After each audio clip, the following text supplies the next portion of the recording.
Dawn breaks over the rugged hills of Latium. The Tiber River glows like molten gold, winding its way through an untamed land. The world is still, silent. Only the rustling of leaves and the gentle lapping of water disturb the morning hush. In the reeds, two infants lie abandoned, helpless, fragile, yet destined for immortality. From the shadows of the forest a figure emerges, not a man, not a god, but a creature of legend, a she-wolf. Her amber eyes gleam in the morning light. She does not strike, she does not flee, she nurtures. Her warmth is their refuge, her milk their first sustenance. And in this moment, half history, half myth, the first heartbeat of Rome echoes into existence. 1,000 years later, that heartbeat has become a roar. Rome, no longer bound by its 7 hills, no longer just a city, now an empire. Its legions march across continents. Its laws shape the lives of millions. Its name is carved into eternity. But Rome is more than power. It is ambition. It is betrayal. It is resilience. It is chaos and order forever locked in battle. What made Rome so powerful? How did it endure for centuries? And why does its spirit still echo in our world today? To answer these questions, we begin an odyssey, a tale of triumph and tragedy, of kings and tyrants, of republics and empires, of warriors and dreamers. Together we will journey through 6 defining chapters. The kingdom when Rome was nothing but a dream ruled by kings who carved its earliest traditions. The republic, an age of ambition and political strife where heroes and traitors walked the same path. The empire, a time of boundless power and inevitable decline. Crisis and transition, when the core began to rot and foreign threats closed in. The fall, when the unthinkable happened. Rome collapsed, or did it? The legacy, because even in ruin, Rome refused to vanish. Its ideas still shape the world today. This is more than history. It is the rise and fall of one of the greatest civilizations ever to exist. So what can we learn from Rome's triumphs? What warnings lie in its failures? And does Rome truly ever fall? The past is calling, and the whispers of Rome are waiting to be heard. Before Rome became an empire, before its legions carved their path through history, it was only a whisper, born of gods, raised by wolves, and destined for eternity. The story begins with 2 infants abandoned by fate, Romulus and Remus, twin sons of Rhea Silvia and the war god Mars. Cast into the Tiber River by a usurper who feared their bloodline, they should have drowned, but destiny had other plans. The river did not claim them, it carried them to safety. And on its muddy banks, beneath a sky thick with omen, a shadow emerged, a she-wolf, golden eyes burning in the moonlight. She saw no prey, only sons. She nursed them, guarded them, and in that cradle of reeds under divine watch, Rome's first heartbeat pulsed into being. They were later raised by a shepherd, Faustulus, and they grew into warriors, cunning, fierce, unyielding. When they uncovered the truth of their past, they rose in rebellion, toppling the wicked Amulius, and restoring their grandfather to the throne of Alba Longa. But their ambition didn't stop there. They would build a new city, a legacy of their own. Yet, brotherhood turned to bloodshed. A bitter feud over where to found their city. Pride flared, tempers snapped.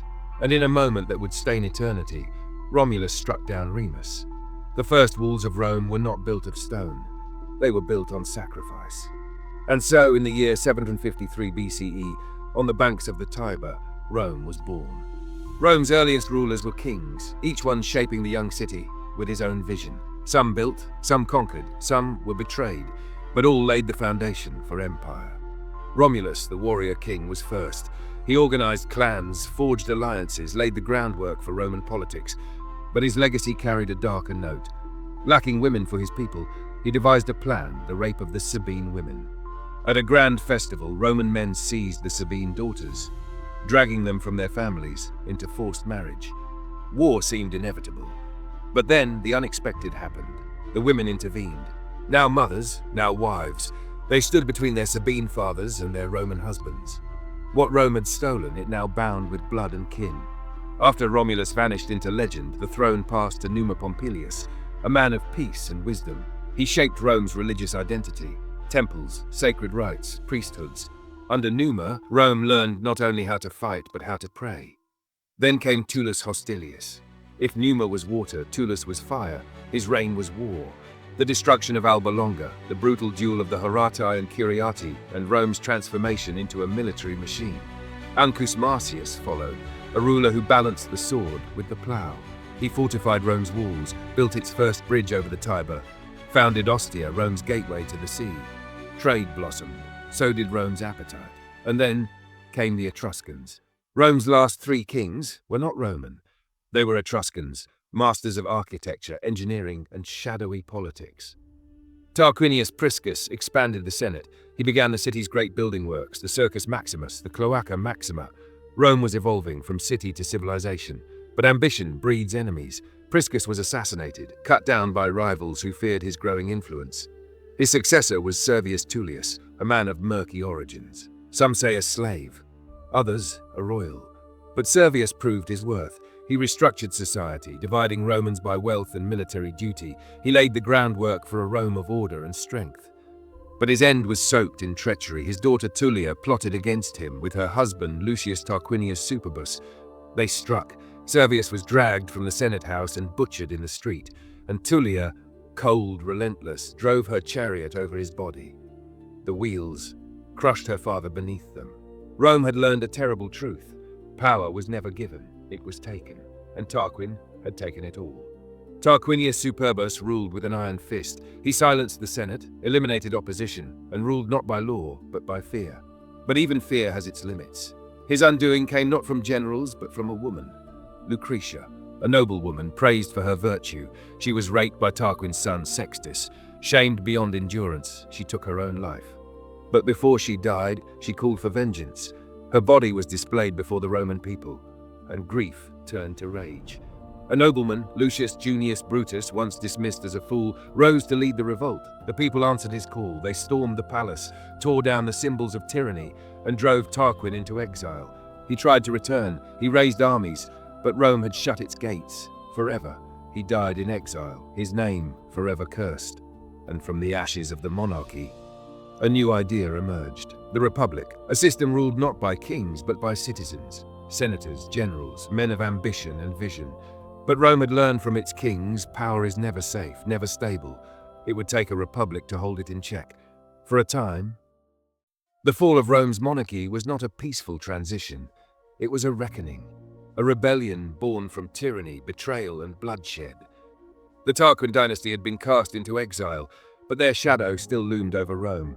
The city stood at a crossroads, no longer bound by a king, yet not entirely free from the weight of its past. This was not the dawn of an empire, nor the calm foundation of a new order. It was a moment of uncertainty. A fragile experiment in governance, born not of careful planning but of desperation, of necessity. Lucius Junius Brutus, the man who had led the revolt, now stood as one of Rome's first consuls.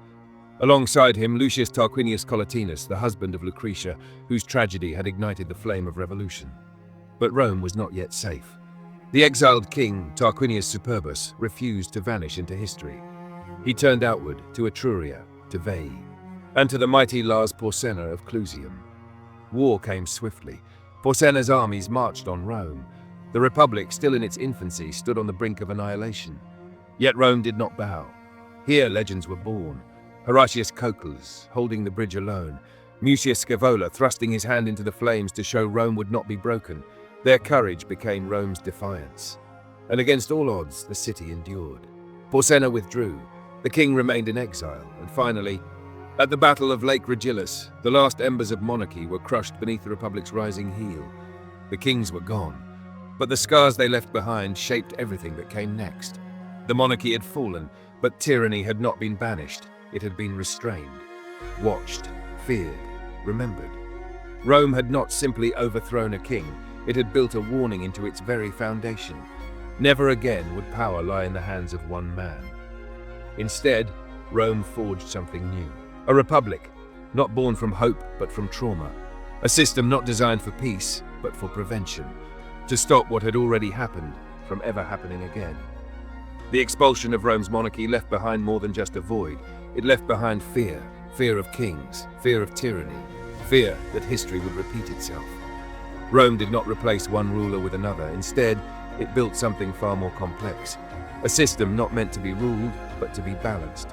Where power was not seized, but shared.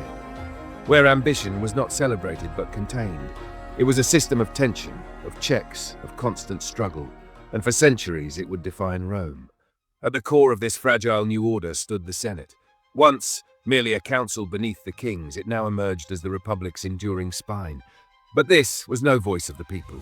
Senators weren't elected, they were chosen, drawn from Rome's oldest, wealthiest, most powerful families. Their power came not from votes, but from legacy, and yet it was the Senate that guided Rome's destiny. It controlled the treasury, commanded foreign policy, directed the Republic's wars. It did not rule outright, but it governed, absolutely. Rome had cast off its crown, but behind its new face, an aristocracy still held the reins. But power could never remain in one place. It had to be divided, fragmented, dismantled, and rebuilt.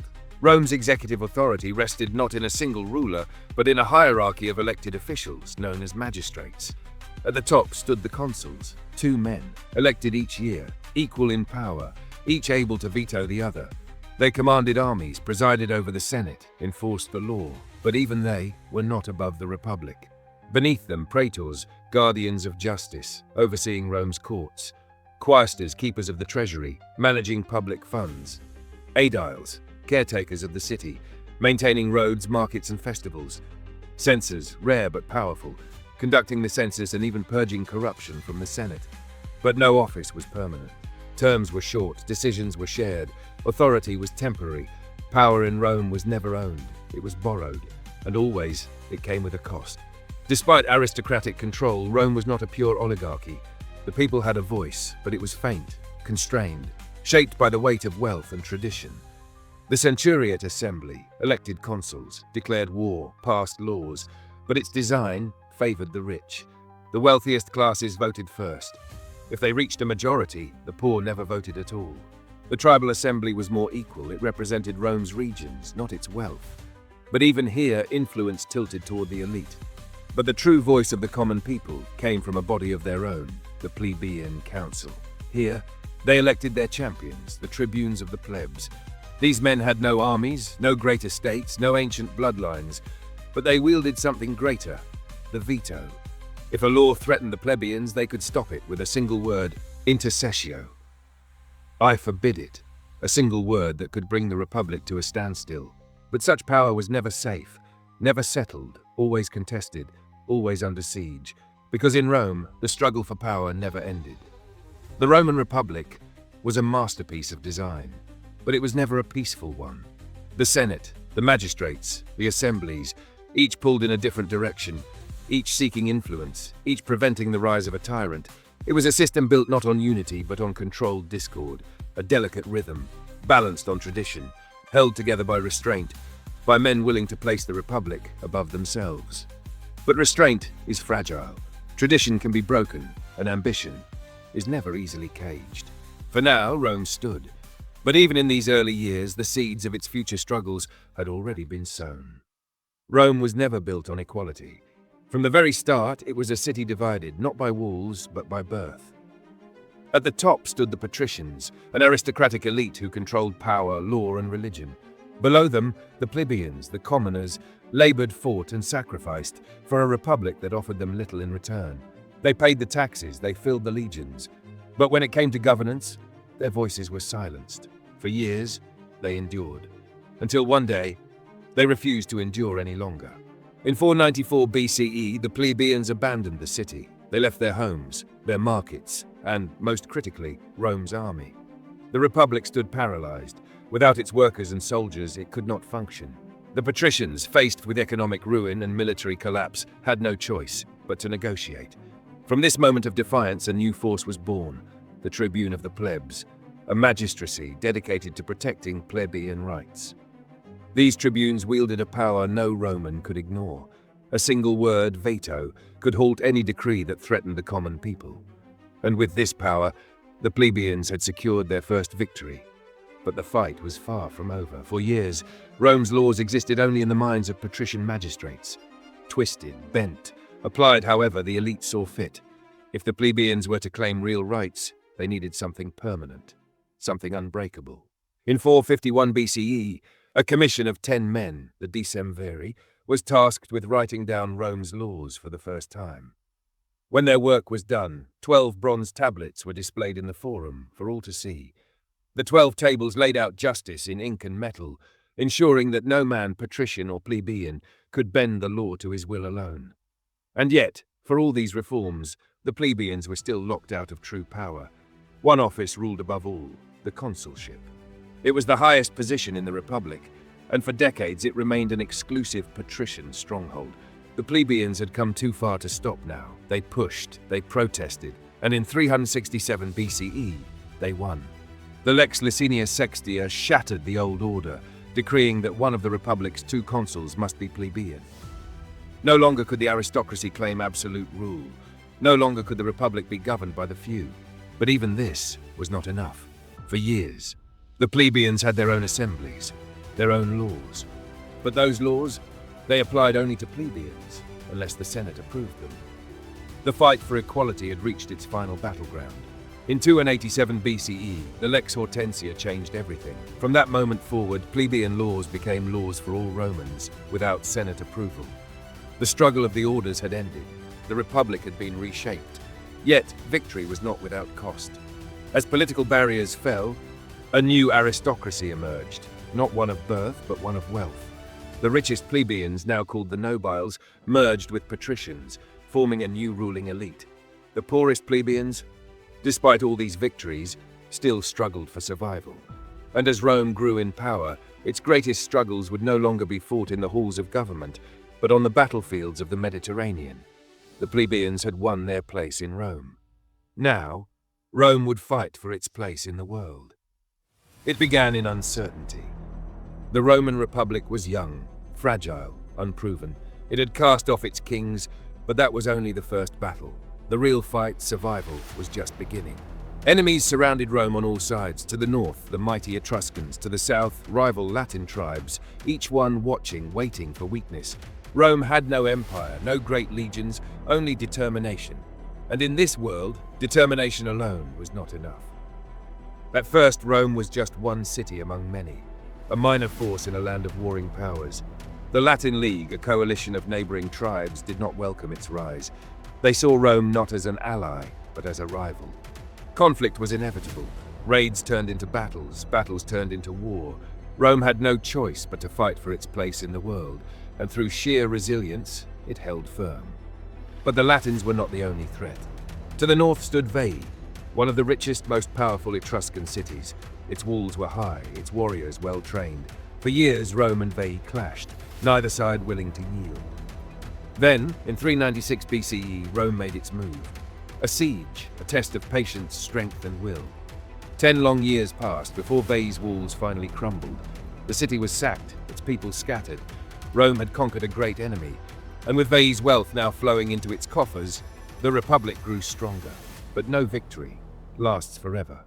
Because from the north, something far worse was coming. The attack came without warning. The Gauls, fierce warriors from beyond the Alps, swept down like a storm. Their numbers were overwhelming, their assault relentless. Rome rushed to meet them at the Battle of the Allia. It was a disaster. The Roman army shattered, the city left defenseless, the Gauls poured in, then the horror began. Flames devoured homes and temples. Blood ran through the streets. The Senate, Rome's symbol of authority, sat motionless as the invaders approached, too proud to run, too dignified to beg. One by one, they were slaughtered where they sat. The survivors fled to the Capitoline Hill, their last refuge. From there, they watched their city burn. Days turned into weeks, then months. The Gauls remained, looting what was left. Rome's fate hung by a thread, then a flicker of defiance. Legends tell of the sacred geese of Juno, their cries warning the defenders of a surprise attack, a desperate final stand. But in the end, it was not enough. Rome had to buy its survival, a humiliating ransom paid in gold. Only then did the Gauls withdraw. When the survivors stepped out from their hiding places, they found their city in ruins, the streets empty, their homes nothing but ash. But their spirit, that was something else entirely. Rome had been brought to its knees. Humiliated, devastated, broken. But Rome would not die. They rebuilt their walls, stronger than before. They restructured their army, smarter, deadlier. They vowed no enemy would ever breach Rome's defenses again. The sack of Rome was not the end. It was a rebirth, a turning point. The moment Rome realized that survival was not enough, It needed strength, it needed power, it needed to become something greater. And from that moment on, it would stop at nothing to ensure that no enemy, no matter how fierce, would ever threaten its existence again. This was the fire that would forge an empire, and this was only the beginning. In the rugged heartlands of central Italy, where the Apennines carved deep valleys and steep mountain passes, a bitter struggle for dominance was about to unfold. The Samnites, fierce warriors of the highlands, stood as an unyielding barrier to Rome's growing ambition. For decades, these two powers would clash in a trilogy of brutal wars. Battles fought in ravines and strongholds, testing endurance to its limits. Defeats were suffered, hard lessons were learned. But from these crucibles, Rome would emerge, stronger, sharper, utterly transformed. This was not just a war for land, it was a war to decide who would rule the Italian peninsula. The spark came in the south. The Samnites had turned against the Greek colony of Neapolis, modern-day Naples. Under siege, the city called out for help. Rome answered. Eager to assert its rising power, the Republic sent its legions marching through unfamiliar hills and rugged paths. The first encounters were swift and brutal, Roman discipline versus Samnite ferocity. The Samnites, masters of ambush tactics, struck hard. But Rome held its ground. It pushed deep into enemy territory, forcing a peace treaty. The war was short, but the tension lingered.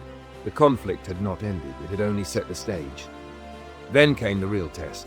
This war stretched nearly 2 decades. A long, grinding struggle that bled both sides. In 321 BCE, Rome suffered a disaster unlike any before. At the narrow mountain pass of Caudine Forks, an entire Roman army was trapped, boxed in by the terrain, outmaneuvered by the Samnites. With no escape, the legions surrendered.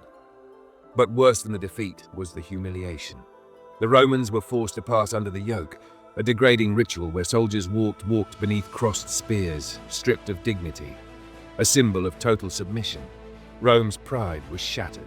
But the Republic did not collapse, it evolved. Determined never to suffer such shame again, Rome changed how it fought. Roads were built, long stone arteries to move troops with speed and precision. Fortified colonies rose, locking down the land, and the Roman army became something else entirely. Sharper, harder, more professional. The tide turned, slowly, painfully, but surely. Rome clawed back its honor, one battle at a time. And when the war finally ended, it was not the Samnites who stood tall. It was Rome. The final war was the fiercest and the most fateful. This time it wasn't just Rome versus Samnium, it was a battle for the soul of Italy. The Samnites, fearing Rome's rise, rallied powerful allies, the Etruscans, Umbrians, and even the northern Gauls. Together they formed a great coalition to crush Rome before it became unstoppable. The decisive clash came at Sentinum in 295 BCE. The battlefield shook with the fury of thousands. Amid the chaos, Roman consul Publius Decius Mus performed the ancient rite of devotia, offering his life to the gods. Alone, he charged into the enemy lines, sacrificing himself for victory. His men, inspired by the act, surged forward with renewed fury.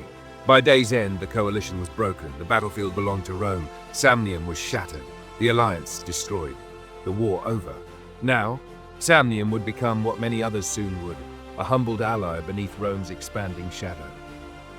The Samnite wars reshaped Rome. They were more than a contest of armies.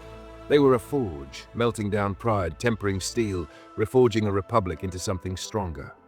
Out of ambushes and defeats came transformation. Out of shame came strategy. The Via Appia was laid, Rome's first great road, stretching deep into conquered lands. Military reforms hardened the legions into a fearsome machine. But the greatest change was in Rome's soul. It had learned something eternal, that no defeat was final, that no humiliation was permanent, that every failure was a lesson, every setback a stepping stone. And now, with central Italy under its command, Rome stood ready to claim more.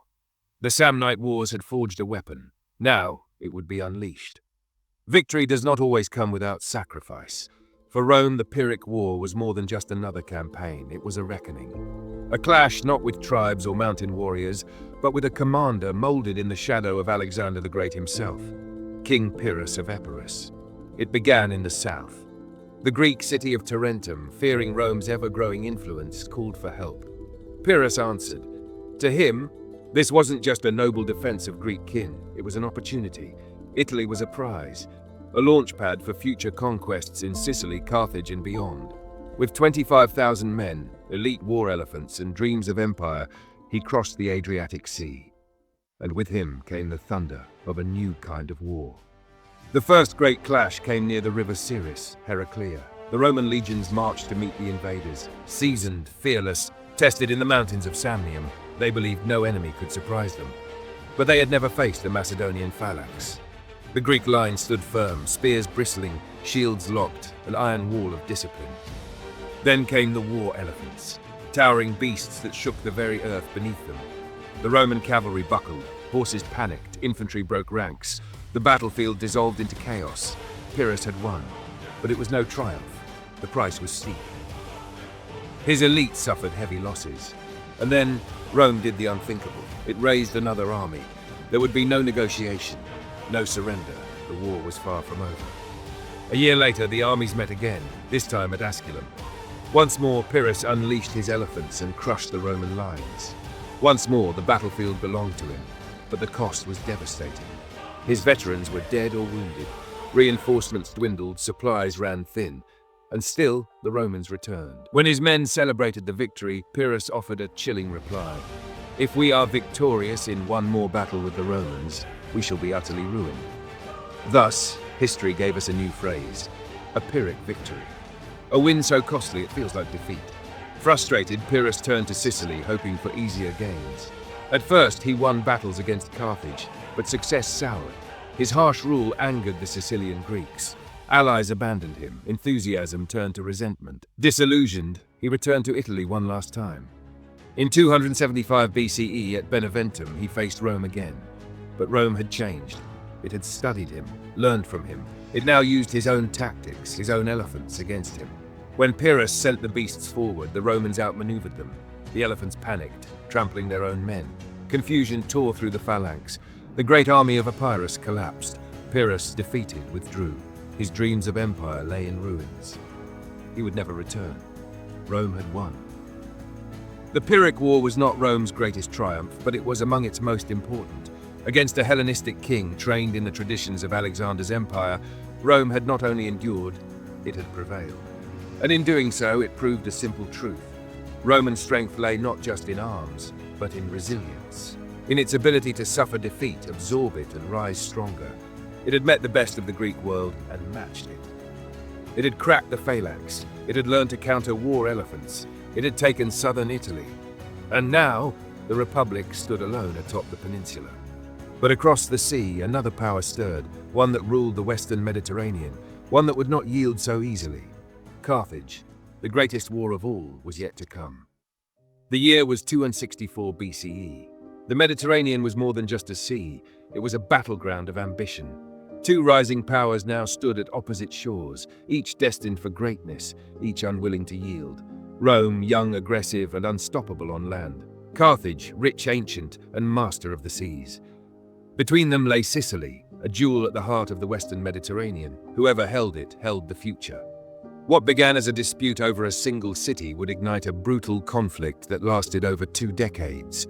A war of endurance, a war of innovation, a war that would change the course of history. It began in Messana. A band of rogue mercenaries, the Mamertines, had seized the city, only to find themselves besieged by a local rival. Desperate, they cried out for help, first to Carthage, then to Rome. The Roman Senate hesitated. Sicily was outside their domain. But the thought of Carthage tightening its grip so close to Italy was too dangerous to ignore. And so the decision was made. The legions crossed the strait. Rome had entered Sicily and stepped into a new world. On land, Rome had the edge. Its disciplined legions stormed strongholds across the island, pushing back Carthaginian garrisons and mercenary armies. But the war would not be decided on land. At sea, Carthage reigned supreme. Their fleet was vast, their sailors experienced and deadly.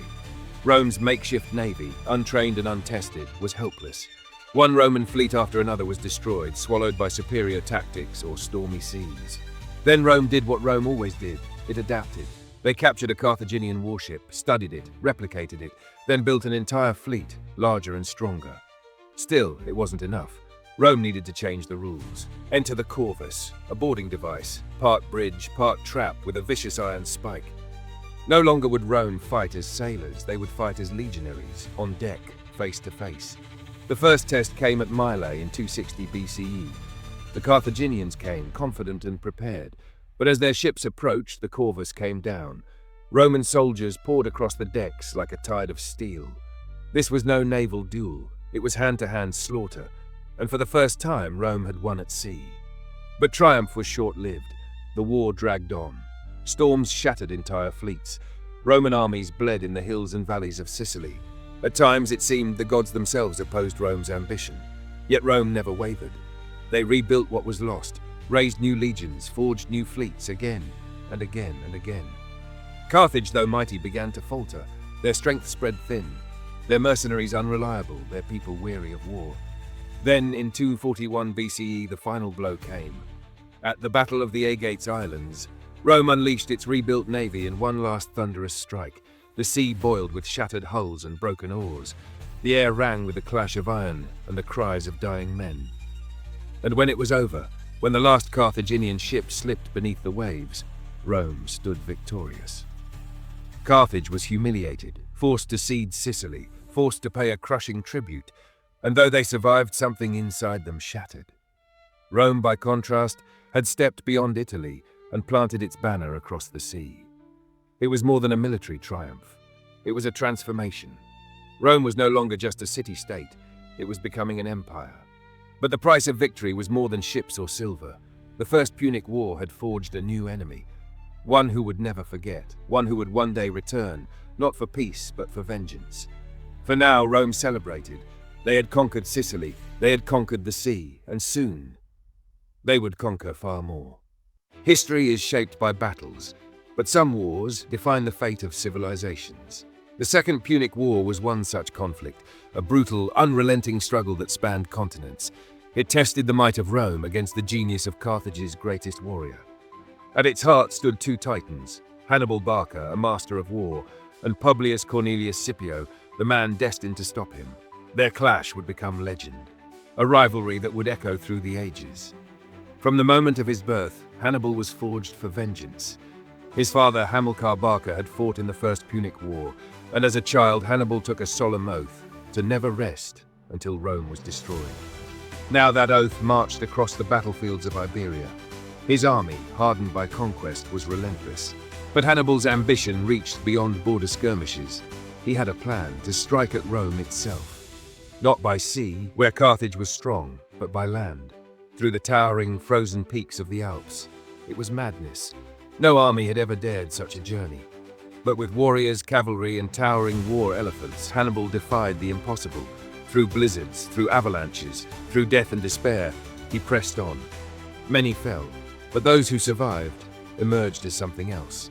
Battle-worn, unbreakable, and when they stepped into Italy, they brought with them the wrath of Carthage. Rome was unprepared for the storm that followed. In 218 BCE, at the Battle of Trebia, Hannibal lured the Romans into icy waters, then crushed them with hidden cavalry. It was a slaughter, and it was only the beginning. A year later, Lake Trasimene, in a thick morning mist, Hannibal lay in wait. An entire Roman army marched blindly into his trap. And then he struck. A sudden, savage ambush. 16,000 Romans died that day. Panic spread through the Republic. Rome was reeling. And then came Cannae. It was a battle that would haunt Rome for generations. Desperate, the Republic gathered its largest force yet, 80,000 men, determined to crush Hannibal once and for all. They believed numbers alone would bring victory, but Hannibal had other plans. As the Roman legions advanced, he gave them ground, drawing them in. Step by step, they pressed forward, believing they had him. And then, the trap closed. Carthaginian cavalry struck from both flanks. The Roman formation, packed tight, had nowhere to run. What followed was not a battle, it was a massacre. By sundown, 50,000 Romans were dead. In a single day, a single clash, Rome was brought to its knees. But Rome did not fall. Even in the face of annihilation, the Republic adapted. A new strategy emerged, led by Fabius Maximus, the delayer. He refused to meet Hannibal in open battle. Instead, he starved his army of supplies, wore him down, denied him another Cannae. Rome endured. And while Hannibal ravaged Italy, another force was rising. A young commander, learning, watching, waiting, Publius Cornelius Scipio. While Hannibal campaigned in Italy, Scipio struck at Carthage's empire. In Spain, he launched daring assaults, capturing New Carthage, breaking Carthaginian power in the west. He cut off Hannibal's lifelines, he shattered his alliances, and with each victory, Rome gained ground. Then Scipio made a bold decision. He would not wait. He would carry the war to Africa. Carthage, wounded and desperate, had no choice. They summoned Hannibal home, and so at last the two greatest minds of their age stood face to face at Zama. 202 BCE, the final reckoning. Hannibal commanded an army of veterans, mercenaries, and the last of Carthage's mighty war elephants. As the beasts charged, Scipio's legions stood firm.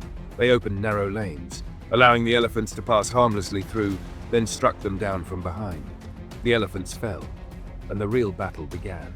Hour after hour, steel clashed with steel, shield met blade, blood soaked the soil. Hannibal fought with all the brilliance he had, but Scipio had studied him, learned him, outmaneuvered him. Roman cavalry encircled the battlefield, and in one final stroke, Hannibal's army collapsed.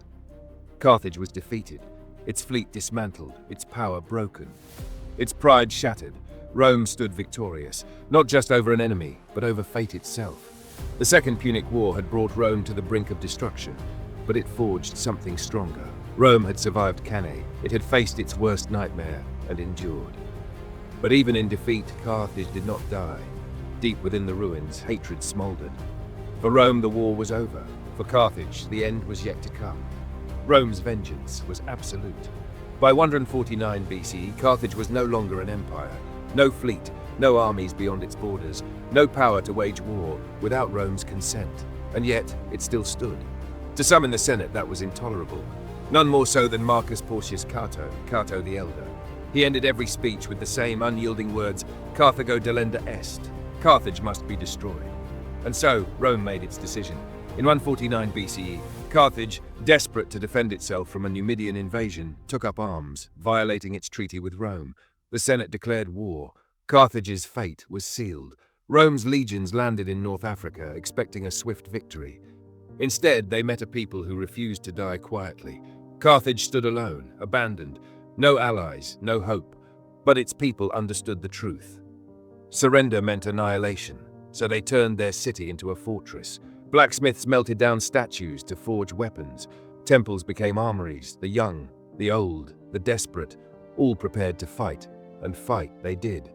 For 3 long years, Rome battered the city. Yet again and again, the Carthaginians held. Towers collapsed, siege engines burned, the streets ran red. They fought with a fury Rome had never seen.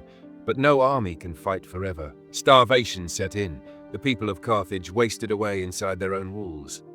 And then Rome sent the man who would end it. In 447 BCE, the Senate turned to Scipio Aemilianus, the grandson of Scipio Africanus, the conqueror of Hannibal. He would finish what his ancestor had begun.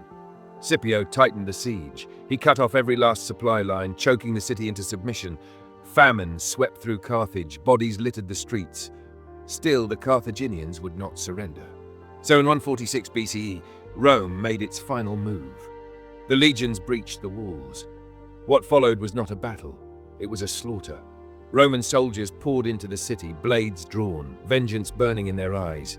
The defenders fought with madness. They knew their fate was already sealed. For 6 days, Carthage burned. Tens of thousands butchered. Flames devoured homes, temples, markets. The air was thick with smoke and the screams of the dying. The last survivors made their final stand on the Bursa, Carthage's citadel. They knew what awaited them. So rather than face Roman chains, they leapt into the fire. By the 7th day, Carthage was no more. The survivors were enslaved by the thousands. Their city, erased from existence. According to legend, the Romans salted the earth so that nothing would ever grow there again. Rome now ruled the Mediterranean, unchallenged. No rivals, no threats. Only Rome and its hunger for power. Carthage was gone, but Rome's wars were far from over. But in its destruction of Carthage, Rome revealed something deeper. Not just a hunger for victory, but for domination. A ruthless, unforgiving need for absolute control. For centuries, that hunger had turned outward, devouring foreign enemies. Now, it would turn inward. The Republic had triumphed, but at what cost? Rome stood unchallenged. Carthage no more. And the Mediterranean, once a battleground of rival empires, now bowed to Rome's dominion. Wealth flooded the Republic, gold and silver from conquered lands, grain from distant provinces, tribute from the defeated. Yet beneath this triumph, something was shifting.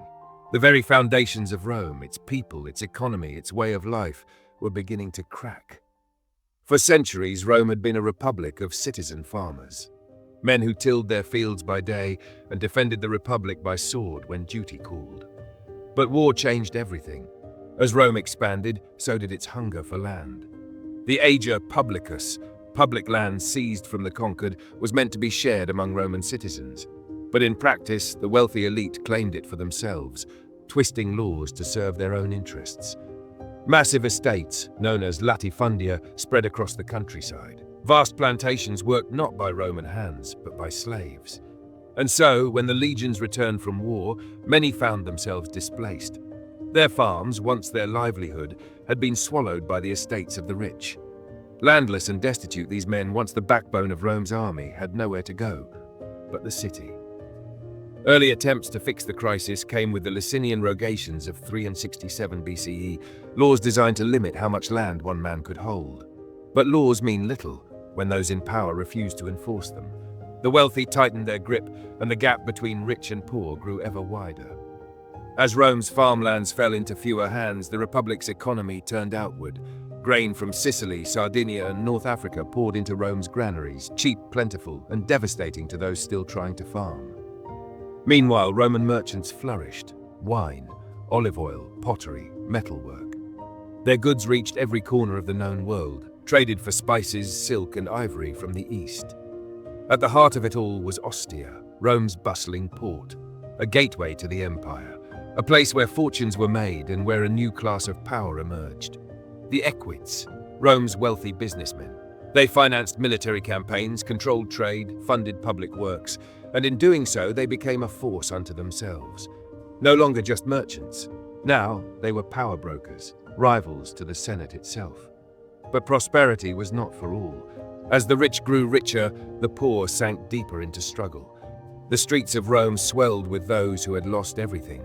The Republic had conquered the world, but in doing so, it had set itself on a course toward its greatest struggle yet. Despite economic upheaval and growing inequality, the rhythms of Roman life remained unbroken.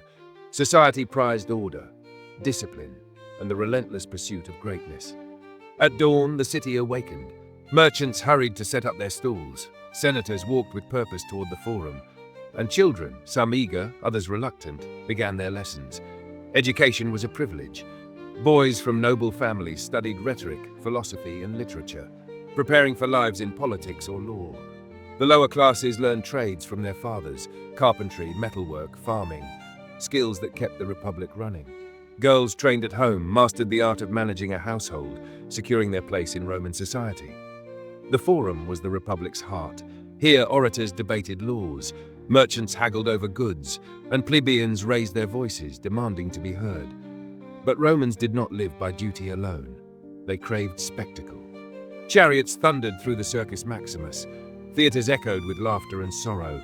And in the arenas, men fought and bled, not just for survival, but for glory. At home, the paterfamilias, the male head of the family, ruled with absolute authority. He controlled finances, arranged marriages, and held the power to discipline, even disown, his own children. But Roman women were not without influence. Many managed vast estates, and in the later Republic, some shaped politics through their husbands and their sons. Religion touched every aspect of life. Every home had a shrine, a lararium, where families prayed to their household gods.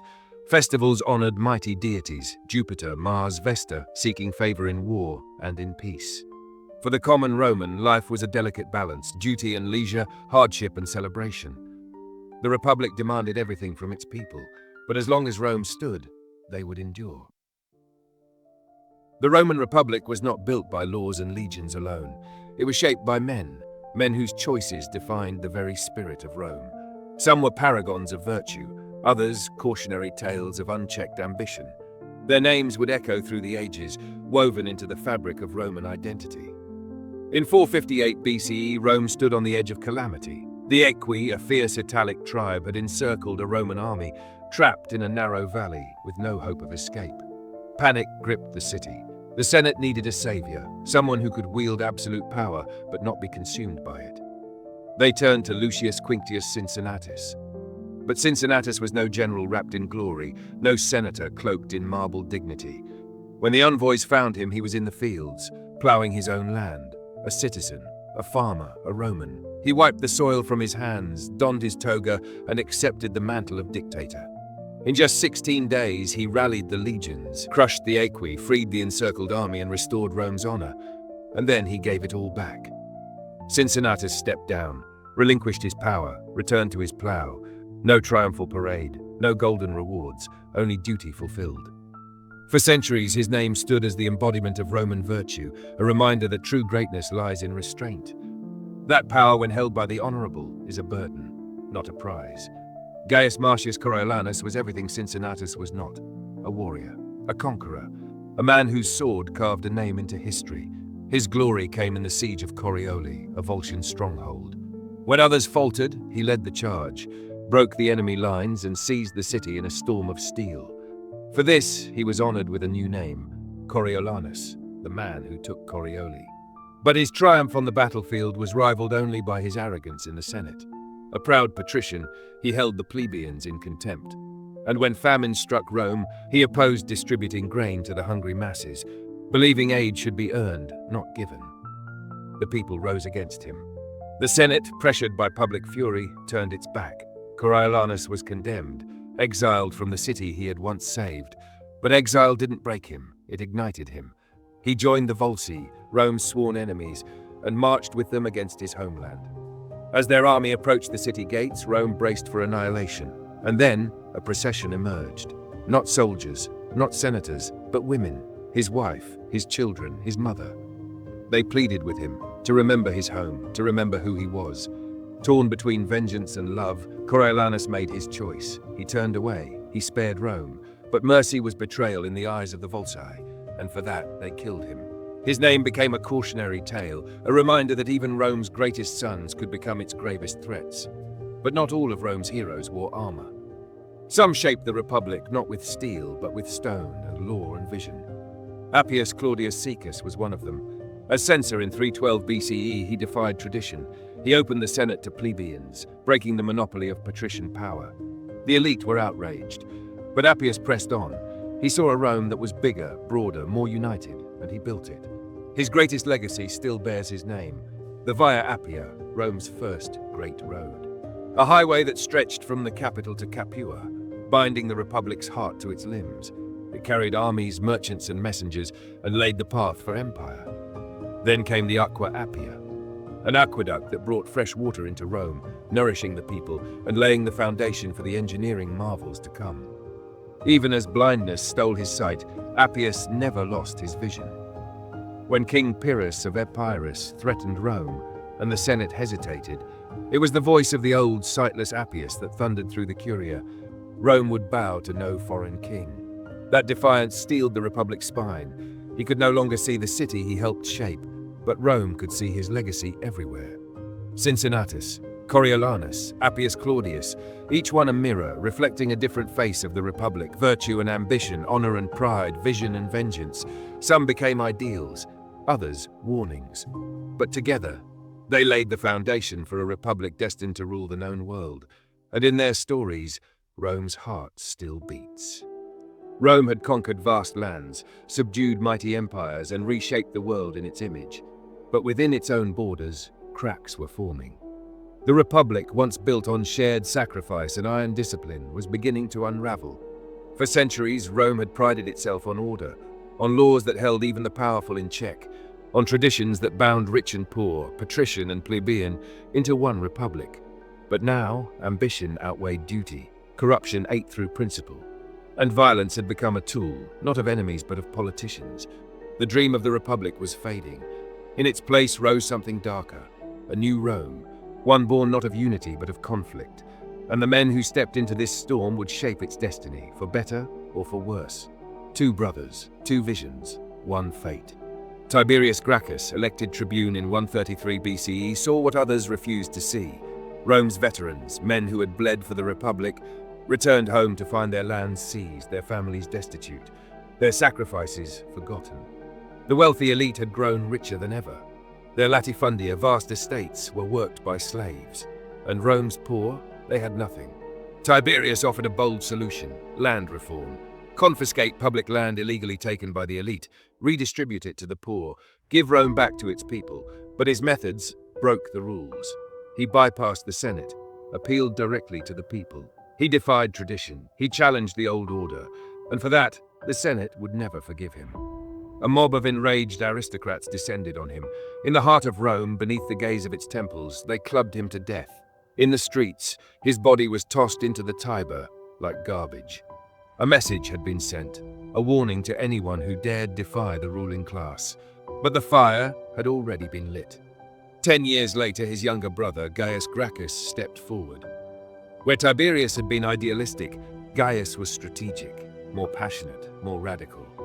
He pushed further: laws to sell grain to the poor at reduced prices, roads and colonies to provide opportunity, citizenship rights for Rome's Italian allies, and a direct blow to the Senate's authority. He wanted to remake the Republic, but the Senate had learned its lesson. They wouldn't wait this time. They declared Gaius an enemy of the state. He was hunted, cornered, surrounded on the Aventine Hill, and with no way out, he chose death. Whether by an assassin's blade or by his own hand, Gaius fell. And with him, 3,000 of his followers were slaughtered, in the streets, in alleys, on temple steps. No trial, no mercy, only blood. Rome had crossed the line. Political murder was no longer a horror, it was now a tactic, a tool of statecraft. The Republic had survived the Gracchi, but it had been changed forever, and in that change lay the seeds of its destruction. The deaths of the Gracchi did not silence the calls for reform. If anything, they deepened Rome's wounds. From the chaos, two factions emerged: the Populares, champions of the people, and the Optimates, guardians of the old order, defenders of the Senate's grip on power. At first, their struggle was political: fierce debates, vicious rhetoric, power plays behind closed doors. But politics in Rome did not stay in the Senate for long. Soon their rivalry spilled into the streets. Violence, once unthinkable in the heart of the Republic, became common. Mobs replaced votes, bribes replaced debate. Elections were no longer won by argument, but by intimidation, by blood. The Republic still stood, but its foundations, order, tradition, restraint, were crumbling. Its heart was rotting from within. For decades, Rome's Italian allies had marched beside its legions. They had fought, bled, died, but they remained outsiders, denied citizenship, denied the rights and dignity of Romans, despite shedding the same blood on the same fields. Then, in 91 BCE, came the breaking point. Rome's broken promises ignited rebellion. The social war. Rome's former allies, now rebels, formed a new state. They forged a rival Senate, minted their own coins, raised armies trained in Roman discipline. They knew Rome's strategies. They knew her weaknesses. And for the first time, Rome faced a war against those who had once fought for her. The fighting was brutal. City after city burned. Brother fought against brother. Rome eventually prevailed, but it came at a cost. To end the bloodshed, citizenship was granted, not as a reward, but as a concession. The war had ended, but Rome was forever changed. She had turned her sword against her own, and in doing so, she set the stage for something far worse. While Rome battled its allies, another storm was rising, a fire from within. For centuries, Rome had thrived on slavery. Millions toiled in the shadows, in fields, in mines, in homes, an invisible force that powered the Republic. But the enslaved were not silent. The first great revolt erupted in Sicily. Led by the mystic rebel Eunice, thousands of slaves seized cities, defied commanders, and held off Roman legions. Though crushed, it was only the beginning. Then came Spartacus, a Thracian gladiator, a man trained to entertain with blood who turned his chains into weapons. In 73 BCE, he escaped a gladiatorial school in Capua. What began as a desperate bid for freedom became a war. Slaves, fugitives, even disillusioned citizens flocked to his cause. 70,000 strong, they shattered legion after legion. They humiliated Rome's finest. But Spartacus did not seek to conquer. He sought escape. His dream? Freedom beyond Rome's reach. But Rome would not allow it. The Senate, humiliated and desperate, turned to Marcus Licinius Crassus, Rome's wealthiest man, ruthless, calculating, unrelenting. He pursued Spartacus with fury. Cornered in the south, Spartacus and his army made their final stand.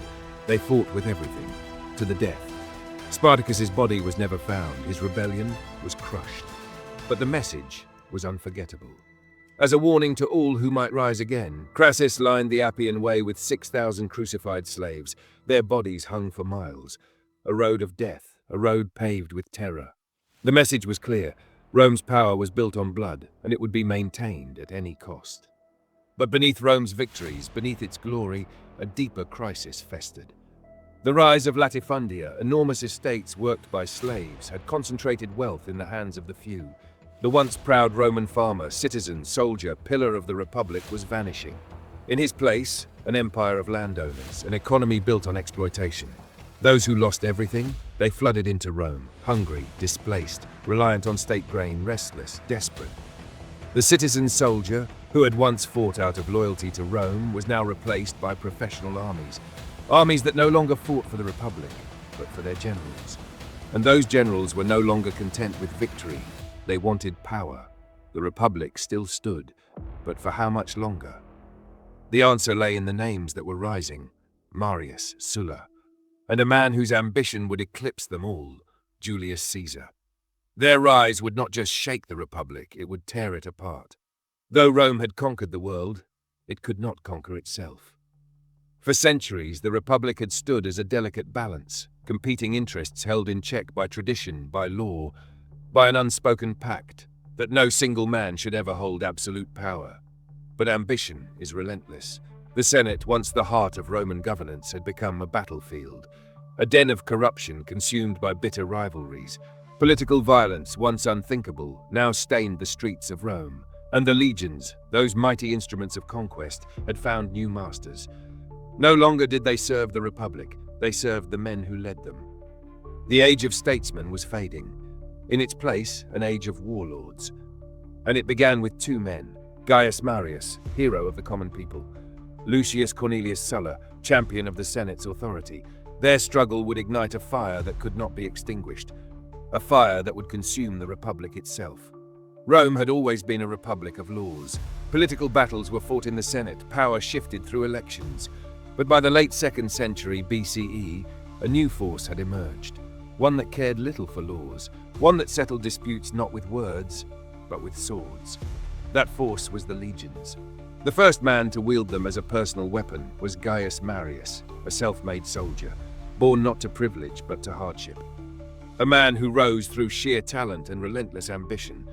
He crushed Rome's enemies, Jugurtha of Numidia, the Germanic hordes, and in doing so, he reshaped the Roman army. For centuries, only landowning citizens had served, men who fought, then returned to their farms. But Marius needed more men, and so he did the unthinkable. He opened the ranks to the landless poor. These new soldiers had no homes to return to, no wealth, no legacy. Only one future, what their general could give them. They did not fight for the Republic, they fought for Marius, and Rome would pay the price.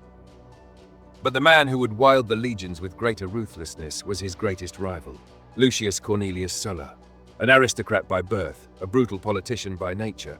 Where Marius stood with the masses, Sulla fought for the Senate.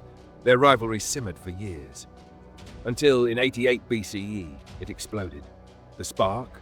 Command of an army. The Senate appointed Sulla to lead a campaign against Mithridates, king of Pontus. But Marius, unwilling to be cast aside, used mob violence to overturn the decision. Sulla had a choice: submit or strike back. He chose war. For the first time in history, a Roman general marched his legions against Rome itself. Marius fled into exile. The Republic stood in shock. The unthinkable had happened. But it was only the beginning. While Sulla campaigned in the east, Marius returned. And he returned with vengeance. His forces seized the city. A reign of terror followed. Enemies butchered. Corpses littered the forum. Rome wept. Yet fate would not grant him peace. In 86 BCE, Marius died. Some said of pleurisy. Others whispered madness, haunted by the ghosts of those he had slain. But Sulla still lived. And when he returned in 83 BCE, he came as a conqueror. His victory was swift. His vengeance merciless. Thousands perished in his proscriptions. Political enemies hunted down, their names carved onto death lists. Rome had never seen such terror. And then Sulla did something no one expected. He resigned. He walked away from power. He retired to a villa, drank, wrote his memoirs, and slowly decayed from within. Some said ulcers, others whispered of a disease so vile, his body rotted while he still breathed. But one truth remained. Rome had changed, and it would never go back. By the mid-1st century BCE, Rome was no longer ruled by laws. It was ruled by force. And in this world of shifting loyalties and broken promises, 3 men rose above all others: Julius Caesar, Pompey the Great, Marcus Licinius Crassus. In 60 BCE, they forged a secret pact, not a government institution, not a Senate decree, just a private understanding, a quiet agreement to control Rome from the shadows. Pompey, the Republic's greatest general, had conquered vast lands, but the Senate refused to grant his veterans their promised rewards. Crassus, the wealthiest man in Rome, had crushed Spartacus's revolt, but yearned for military glory to match his fortune. And Caesar, drowning in debt, had the love of the people, but needed the power to make that loyalty count. So they made a deal. Caesar would become consul, Pompey's veterans would get their land, Crassus would gain financial favors and influence. And the Senate? The Senate would be ignored. For a time, the plan worked. Caesar secured his command in Gaul. Pompey ruled Rome in his absence. Crassus plotted his ascent, but ambition does not share power. By 56 BC, the alliance was cracking. Pompey resented Caesar's growing fame. Crassus, hungry for glory, envied them both. To salvage their pact, the 3 met in Lucca. They renewed their alliance. Caesar's command was extended. Pompey and Crassus shared the consulship, but fate had other plans. Crassus longed for a crown of victory. In 53 BCE, he marched east into Parthia. He sought triumph. Instead, he found disaster. At Carrhae, his legions were surrounded, trapped, crushed. And when the Parthians captured him, they mocked his greed. They poured molten gold down his throat. With Crassus dead, the balance shattered. Only 2 men remained, Caesar and Pompey. And Rome was not big enough for both. Without Crassus to keep them united, Pompey and Caesar became rivals. Pompey, once Caesar's mentor, now feared him. The Senate, desperate to rein Caesar in, ordered him to disband his army and return to Rome as a private citizen. But Caesar would not bow. In 49 BCE, he stood at the banks of the Rubicon River. One step across, and it would be civil war. One step back, and he would be destroyed. So he crossed. Alea acta est. The die is cast. Caesar marched south, and Rome trembled. The final war for the Republic had begun. Caesar's victory over Pompey was swift, decisive. At Pharsalus, his outnumbered legions shattered Pompey's army. The great general fled east to Egypt seeking refuge, but instead of sanctuary, he found betrayal. As his ship reached the shore, assassins were waiting. Sent by Ptolemy XIII, a boy king desperate to curry favor with Caesar. The moment Pompey stepped onto the beach, they struck. Before his wife, before his son. Daggers pierced his body again and again. The man once adored by Rome died alone. His killers severed his head. They sent it as a gift to Caesar. But when Caesar saw it, he did not rejoice. He wept. Yet he did not leave Egypt. Instead, he plunged into its dynastic war. Ptolemy XIII ruled Egypt, but he was not the only claimant to the throne. His sister, Cleopatra VII, had been cast out, driven into exile, but not defeated. She would not grovel. She would not plead. She would reclaim her crown through cunning. She sought an audience with Caesar, but not by day, not by ceremony. She was smuggled into the palace, hidden in a linen sack, carried past guards, and unrolled directly in Caesar's chambers. When the cloth fell away, she stepped forward. The Queen of Egypt, young, brilliant, enigmatic, irresistible. Caesar was captivated, and Cleopatra, she knew how to use captivation. By morning, an alliance was forged, sealed in war, in politics, and in passion. But Ptolemy did not yield. He was pharaoh, and he would not surrender his crown. He raised his armies, and Alexandria, the jewel of the Nile, became a battlefield. For months, the city burned. Streets ran red. The palace trembled. And in the chaos, a tragedy. The Library of Alexandria, a temple of ancient knowledge, was consumed by fire. But even that could not stop Caesar. At last, Ptolemy fled. Desperate, he threw himself into the Nile and vanished beneath its waters. Days later, his body surfaced, bloated, lifeless. Cleopatra had won. She took the throne, and by her side stood Caesar, not as a conqueror, but as a kingmaker. From their union came a child, Ptolemy Thetheth, Caesarion. To Cleopatra, he was no ordinary prince. He was the son of Julius Caesar, heir to 2 empires. But to Rome, he was an abomination, a monarch's child, a living threat to the Republic. When Caesar finally returned to Rome, he did not just leave behind a queen, he left behind a message. His power was no longer Roman, it was global. Caesar understood what other generals did not. Victory on the battlefield was not enough. Rome had to be rebuilt, and so he set to work. He granted citizenship to thousands, bringing distant provinces into the Roman fold. He restructured debt, easing the burdens of the poor. He reformed the Senate, stuffing it with loyalists. And he reimagined time itself, creating the Julian calendar, the very structure we still use today. To some, he was a visionary, a man who saw beyond old traditions. But to others, he was something far more dangerous, a man unraveling the Republic in favor of one-man rule.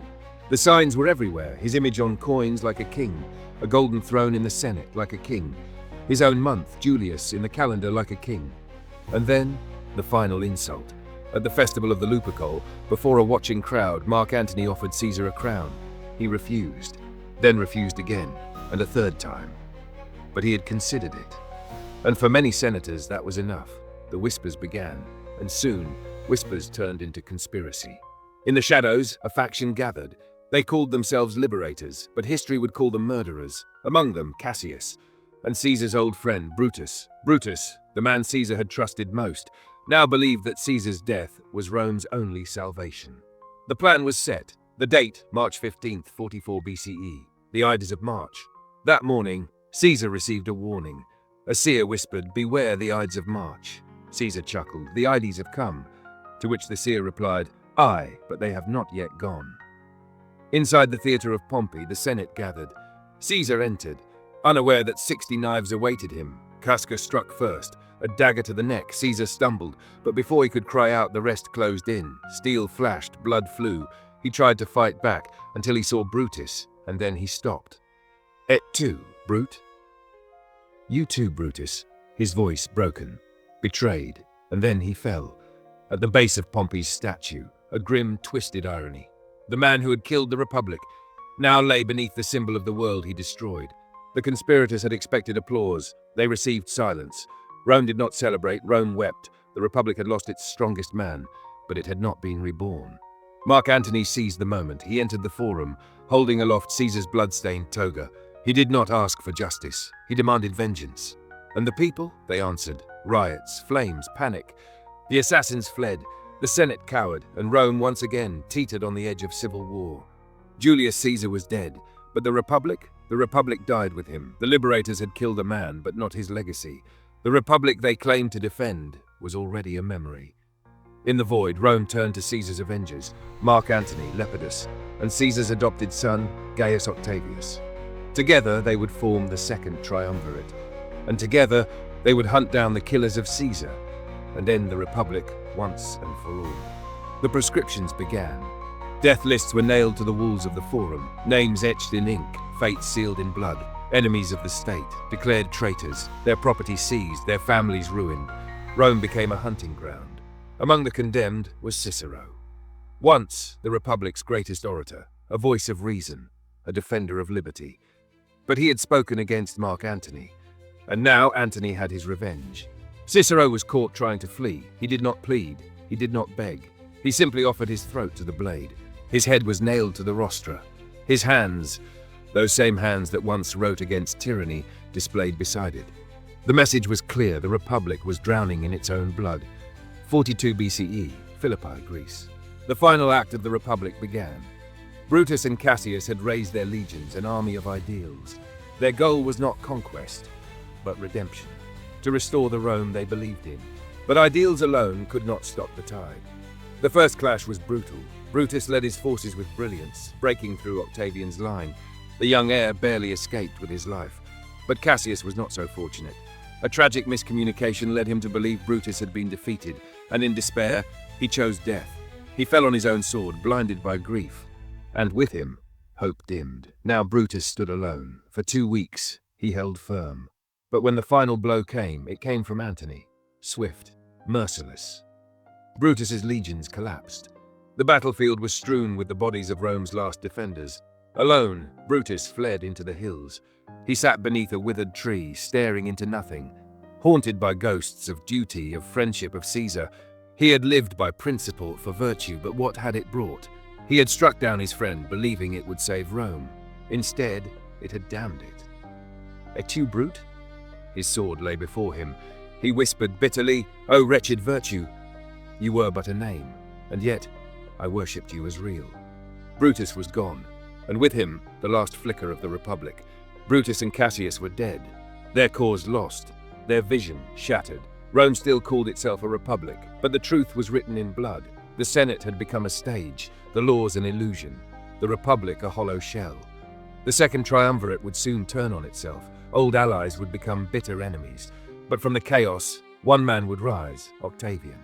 The heir of Caesar, the master of survival, the future Augustus. The Republic was dead, but Rome was not yet at peace. Brutus and Cassius, Rome's last champions of senatorial power, fell at Philippi. Their dream died with them, and what replaced it? Not harmony, not order, but a quieter kind of tyranny, one with laurel wreaths and golden statues. Power had passed from the many to the one. At first they held the illusion of unity. Mark Antony, Octavian and Lepidus, three men dividing a world. Antony ruled the war-hardened East, Octavian the politically vital West. Lepidus was left with Africa, a title more than a throne, but three rulers were always too many. Lepidus had once stood at Caesar's side, loyal, useful, forgotten. But when he reached for more, when he tried to claim Sicily, Octavian struck. His soldiers abandoned him, his dreams turned to ash. Octavian spared his life but stripped him of all power, exiled, reduced to nothing. The Second Triumvirate was no more. Now only two remained. Antony and Octavian, bound by Caesar's shadow, driven by ambition, destined to destroy each other. Antony was a soldier, decisive, daring, forged in war. Octavian was something else entirely, a tactician, a master of optics, of alliances, of control. Their alliance had been born of need, but power truly could not be shared. For a time, they pretended. Antony married Octavia, Octavian's sister, a gesture of peace. But peace was a lie. Antony saw Octavian as a boy who wore Caesar's name like armor. Octavian saw Antony as reckless, foreign, corrupted by the East. Each man watched the other and waited. Antony turned to the East, to power, to Cleopatra. Octavian turned to Rome, to the Senate, to the people. Their letters grew cold, their agreements brittle. The mask of unity fell away. Rome had seen one civil war. Now, another was coming, and only one man would walk away as master. In the East, another force was pulling Antony away from Rome, one as seductive as it was dangerous, Cleopatra. To the Romans, she was a foreign queen. To Antony, she was everything Rome had denied him: power, loyalty, a kingdom that bent only to him. Their alliance was sealed in Tarsus. She came not as a monarch, but as a goddess. A golden barge on the Cydnus River, sails perfumed, draped in silks as Aphrodite herself. Incense filled the air, music echoed over the water, and Antony, lover of spectacle, was bewitched. But their union was not mere passion. It was strategy. It was empire. Antony needed Egypt's wealth. Cleopatra needed Rome's recognition. Together they imagined a new world, one that would rise from the East. In Rome, wars were not always fought with legions. Some battles were waged in the shadows, won not by swords but by whispers. And no one understood this better than Octavian. As Antony drifted further into Cleopatra's world, Octavian saw an opportunity. His enemy was no longer just a rival. He was a man who could be reshaped in the eyes of Rome. And so, with precision and patience, Octavian set in motion one of the most ruthless propaganda campaigns in history. It started with a whisper, a carefully placed rumor. Antony was no longer a Roman. They said he had abandoned his homeland, seduced by the luxuries of the East, bewitched by an Egyptian queen. They said he had forsaken the proud garments of a Roman general, choosing instead the silken robes of a foreign ruler. That he no longer marched with his legions, but instead reclined in Cleopatra's palace, feasting while Rome suffered. These were not accusations. These were weapons, designed to strike at Antony's very identity. And Rome was listening. Then came the final outrage, the donations of Alexandria. Before a lavish, adoring crowd, Antony made his declaration. He granted vast Roman lands to Cleopatra and their children. And at the heart of it all, a name that shook the very foundation of Rome itself, Caesarion, the son of Julius Caesar and Cleopatra, declared king of kings, the true heir of Rome. To the Senate, this was more than arrogance. This was treason. Octavian moved quickly. He stormed into the Senate, carrying what he claimed was Antony's will, stolen, he said, from the sacred archives of the Vestal Virgins. He read it aloud, every word a dagger. Antony wished to be buried, not in Rome, but in Alexandria, beside Cleopatra. A final, unforgivable betrayal. The Senate turned against him. The people whispered of treason. Octavian did not need to declare war on Antony. He declared war on Cleopatra. And long before the first sword was drawn, Antony had already lost. The Ionian Sea lay eerily still, as if the gods themselves were holding their breath. It was September 2nd, 31 BCE. Two great forces stood on the edge of history. This battle would decide the fate of Rome itself. Antony's fleet, bolstered by Egyptian reinforcements, held a formidable position at the mouth of the Ambracian Gulf. His ships' massive quinquiremes were floating fortresses, built for power, not speed. Beside them, Cleopatra's fleet waited, carrying not just soldiers but a kingdom's fortune. For her, this was more than a battle. It was a gamble for an empire. But Octavian's admiral, Marcus Vipsanius Agrippa, had already laid the trap. For weeks he had strangled Antony's supply lines with an unrelenting naval blockade. His forces were well fed, well rested, ready. Antony's men were starving, desperate, trapped, with no path forward. Antony made a choice. He would break through Octavian's fleet, escape to Egypt, regroup, fight another day. The sun climbed higher, the sails unfurled, and then the signal was given. The sea exploded into war. Agrippa's ships moved like shadows, swift and deadly. Antony's great warships, too large, too slow, struggled to turn. Octavian's fleet struck first. Fire arrows lit up the sky, igniting sails, shattering hulls. The clash of steel, the thunder of ramming ships, the screams of drowning men. Smoke choked the sky. The water, once deep blue, turned black with ash and red with blood. Antony was no stranger to chaos. He had fought beside Caesar, triumphed in battles where others would have fled. Now he led from the front, shouting orders, rallying his men. They fought like lions, but valor was not enough. Then, at the height of battle, it happened. Cleopatra's fleet, without signal or warning, turned. Their sails caught the wind, and they fled, heading for Egypt. Antony froze. For the first time in his life, Mark Antony hesitated. His men watched in disbelief. Their commander, silent, staring at the retreating ships. And then, in one single fateful moment, he turned his ship and followed her, leaving his men behind, leaving his fate to the sea, leaderless, surrounded. Antony's fleet fell into ruin. Agrippa closed in like a vice. The great warships burned. Some were sunk, others were boarded, slaughtered to the last man. By nightfall, the waters of Actium were littered with the wreckage of Antony's last hope. The sea, once calm and blue, now ran red. Antony reached Cleopatra's ship, but there were no cheers, no embrace, only silence. Because in that moment, he knew he had not just lost a battle, he had lost Rome. Behind them, Octavian watched as the sea grew quiet. He had won, but he was not finished. The war was not over. He would chase Antony and Cleopatra to the ends of the earth, if he had to, and soon he would. The sea no longer roared. The fires of Actium had burned out, leaving only the whispers of the dead and the distant sound of Octavian's war drums. Antony and Cleopatra had escaped, but they had not won. They fled to Egypt, but there was nowhere left to run. In Alexandria, Cleopatra retreated to her palace. Her mind raced. She had always been a survivor. She had outmaneuvered kings, seduced the most powerful men in Rome, ruled Egypt with an iron will wrapped in silk. But this was different. This was the endgame. Mark Antony, once Rome's greatest general, was now a broken man. His fleet was gone, his legions surrendered, his allies vanished. His name, once spoken with reverence, was now a curse in the streets of Rome. And yet, in these final days, Cleopatra did not abandon him. She could have fled. She could have betrayed him, offered Octavian her throne in exchange for mercy, but she stayed, whether out of love or defiance. She stood beside the man the world had turned against. Octavian wasted no time. He pursued them relentlessly. Because as long as Antony and Cleopatra lived, Rome was not yet his.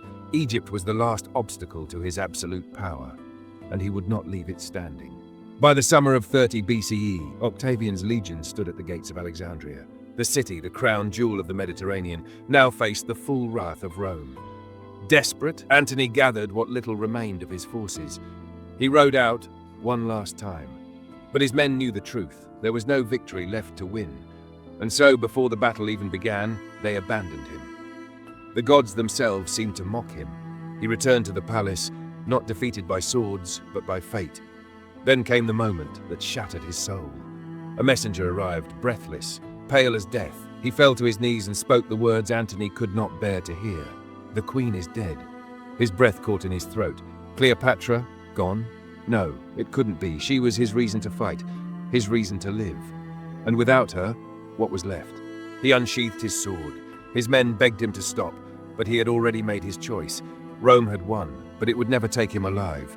With one last whisper to the gods, he turned the blade upon himself. And then, a second messenger arrived. Cleopatra was alive. The truth crashed over him like a wave. She had spread false news of her death to test her allies. And now, Antony lay dying for a lie. They brought him to Cleopatra's mausoleum, where she had locked herself away, fearing Octavian's wrath. She screamed when she saw him. Blood stained his tunic, his breath, ragged. She reached for him, held him, and in his final moments he whispered, "I die, Egypt." The woman who had conquered kings, who had bent Rome to her will, wept. She kissed his lips and felt his life slip away in her arms. Do not trust him. And then, nothing. Octavian arrived soon after. He demanded her surrender, but Cleopatra, ever the queen, refused to be paraded through Rome, a chained spectacle for his triumph. She had defied the greatest empire in history, and she would not let it claim her soul. 3 days later, she adorned herself in royal robes. She lay upon a golden couch, and she placed an asp to her breast. With one last breath, she allowed its venom to take her. When Octavian entered her chamber, he found her cold, still, yet regal, a queen, even in death. With their deaths, Egypt fell. The last great kingdom of the ancient world was swallowed by Rome, and Octavian, now Augustus, became the undisputed master of an empire, and yet, even in victory, he knew Antony and Cleopatra had become legends. Their names would echo through time, in the halls of power, in the songs of poets, in the hearts of lovers, who dared to defy the world, because some stories are too great to die. The war was over. The last rivals had fallen. Antony and Cleopatra were gone. Their dream of an Eastern empire reduced to dust. The streets of Alexandria, once alive with splendor and ambition, now lay silent beneath the shadow of Rome, and standing at its center was Octavian. At just 33 years old, he had achieved what no Roman before him had. He was the undisputed master of the world's greatest empire. But Rome had seen conquerors before. What it had never seen was a ruler who would claim total power without ever seeming to take it. Octavian knew the fate of those who reached too far too soon. Julius Caesar had worn a dictator's crown and paid with his life. Rome, even in its broken state, would never bow to a king. Not yet. So Octavian chose a different path, not force, not fear, but illusion. In 27 BCE, he stood before the Senate. With solemn grace, he made an extraordinary announcement. He would step down, relinquish his powers, restore the Republic. A hush fell over the chamber. Then, as he had expected, the senators begged him to stay. Rome, they pleaded, still needed him. Its peace was fragile, its enemies still lurked. How could he abandon his duty? Octavian hesitated, considered, and then, reluctantly, he agreed. It was political theater at its finest, a performance worthy of Rome itself. The Senate believed they had preserved the Republic. The people believed their freedoms remained intact. But in truth, the Republic had already fallen. To mark this selfless act, the Senate honored him with a new name, Augustus, the revered one. Not a king, not a dictator, but the first citizen of Rome, a title as old as the Republic itself. Yet behind that humble title lay absolute power. Augustus held imperium maius, supreme command over the legions. No general, no governor, no senator could defy him. He wielded tribunician power, the authority to veto laws, control legislation, and silence opposition. The Senate still met, laws were still debated, elections were still held, but nothing happened in Rome without his approval. Rome did not resist. How could it? The Republic had long been dying, torn apart by corruption, ambition, and civil war. Augustus had simply buried its corpse and built something stronger in its place. An empire veiled in tradition. A monarchy without a crown. One man, ruling alone, and the world would never be the same again. Rome had endured centuries of war, betrayal, and ambition. But now, under the careful hands of Augustus, it was being reforged. No longer a republic torn apart by rival generals, but an empire built on order and prosperity. The blood-soaked sands of civil war had settled, and in their place, a new Rome was rising. Augustus understood that power alone was not enough. An empire needed more than conquest. It needed structure, loyalty, and purpose. So he set out to rebuild Rome from within. His first act was to reshape the military. The chaotic legions of the past, bound to warlords and private ambition, were no more. In their place stood a disciplined professional army, one that served Rome and Rome alone. But power needed protection, and so the Praetorian Guard was born. Officially, they were his bodyguards. In reality, they were the silent enforcers of his rule. Beyond the battlefield, Augustus turned his gaze outward, to Rome's vast and fractured provinces. Corruption had long drained the empire's strength. That too would change. Governors were held accountable, taxation was reformed, and wealth flowed back to the capital, not into greedy hands, but into the foundations of something far greater. Yet Augustus was not only shaping Rome's government, he was shaping its very soul. He saw a people drifting from their traditions, and he sought to restore them. Marriage and family became a duty, not just a choice. Laws dictated morality. Public virtue was no longer private. It was a matter of state. This was more than legislation. It was a renewal of Rome's identity, a binding of past and future. And so Rome itself was reborn. Roads stretched from the edges of the known world to the heart of the capital. Aqueducts carried fresh water to its people. Temples and monuments of marble and gold proclaimed the power of an empire built to last. His legacy could be seen in every column, every avenue, every gleaming monument. Augustus himself would later declare, "I found Rome a city of bricks, and I left it a city of marble." But Augustus's greatest achievement was not made of stone, it was made of silence. For the first time in generations, Rome knew peace. The Pax Romana, an age of stability, prosperity, and unchallenged supremacy, had begun. From the mist-shrouded shores of Britannia to the burning sands of Arabia, Rome stood unshaken. Yet Augustus knew that no empire, no matter how great, could rest on the life of one man. So he prepared for what would come next. He ensured a smooth transition to Tiberius. The empire he built was designed to last, to withstand time itself. But Rome had changed, the Republic was gone, and though its name remained, its spirit had been rewritten. In its place stood something greater, something far more enduring, an empire. The golden age of Augustus had ended. His death in 14 CE did not bring chaos, at least not immediately. He had crafted an empire meant to endure. Every reform, every law, every succession plan designed to hold the world together after he was gone. And yet, no amount of preparation could erase a deeper truth. Rome was no longer a republic, it was an empire bound not by law, but by the will of a single man. And that man was gone. His successor, Tiberius, was a soldier, a man of discipline, of caution, of bitter experience. But he was not Augustus. Where Augustus ruled with persuasion, Tiberius ruled with suspicion. And suspicion in Rome was poison. Paranoia took root, the air grew heavy with fear, whispers turned into purges, enemies, real and imagined, vanished into the night. Rome watched and understood. The fate of the empire now rested not in its institutions, but in the character of its ruler. Then came Caligula, young, charismatic, the beloved son of Germanicus. Rome celebrated his rise, the people rejoiced, but the cheers would not last. His reign unraveled into madness, wild extravagance, unchecked cruelty, and if the stories are true, delusions of godhood. He was slain by his own guards, stabbed in the corridors of his palace. But Rome was no closer to peace. Next, Claudius, the unlikeliest of emperors, mocked for his limp, his stutter, his bookish ways, and yet he ruled with quiet brilliance. The empire expanded, bureaucracy sharpened, order, it seemed, had returned. But Rome is never kind to its rulers.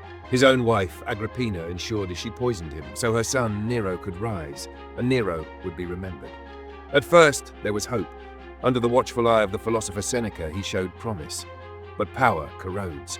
Nero sank into indulgence, theatre, music, debauchery. Then came the fire, a city engulfed in flames, its ruler singing on a stage. The people whispered, had their emperor watched Rome burn and played? True or not, the damage was done. His cruelty, his vanity, his madness had gone too far. Declared an enemy of the state, he fled, alone, abandoned, hunted, and with rebels at the gates, he took his own life. His final words, "What an artist dies in me." And with his death, Rome was plunged into chaos. The empire had no clear path for succession, no law, no tradition, no safety net, and so the legions chose. Galba came first, an aging senator, stern, severe, brutal. He ruled with cruelty and made enemies quickly. Betrayed by his own ally Otho, he was slain in the streets, his severed head paraded through the forum. Then came Otho, Galba's betrayer. But far to the north, another claimant rose, Vitellius. The legions marched, Rome bled. Otho, seeing defeat on the horizon, took his own life, hoping to spare Rome further suffering. But there would be no peace. Vitellius took power, greedy, indulgent, brutal. And from the east came the final challenger, Vespasian. A general, a survivor, a man hardened by war. His legions stormed Rome. In the final hours, Vitellius was dragged from his palace, beaten, humiliated, and thrown into the Tiber. The year of the 4 emperors was over. But Rome had learned a harsh truth. The Senate no longer held the empire's fate. Power belonged to the legions, and whoever commanded the legions commanded Rome. Vespasian was no aristocrat.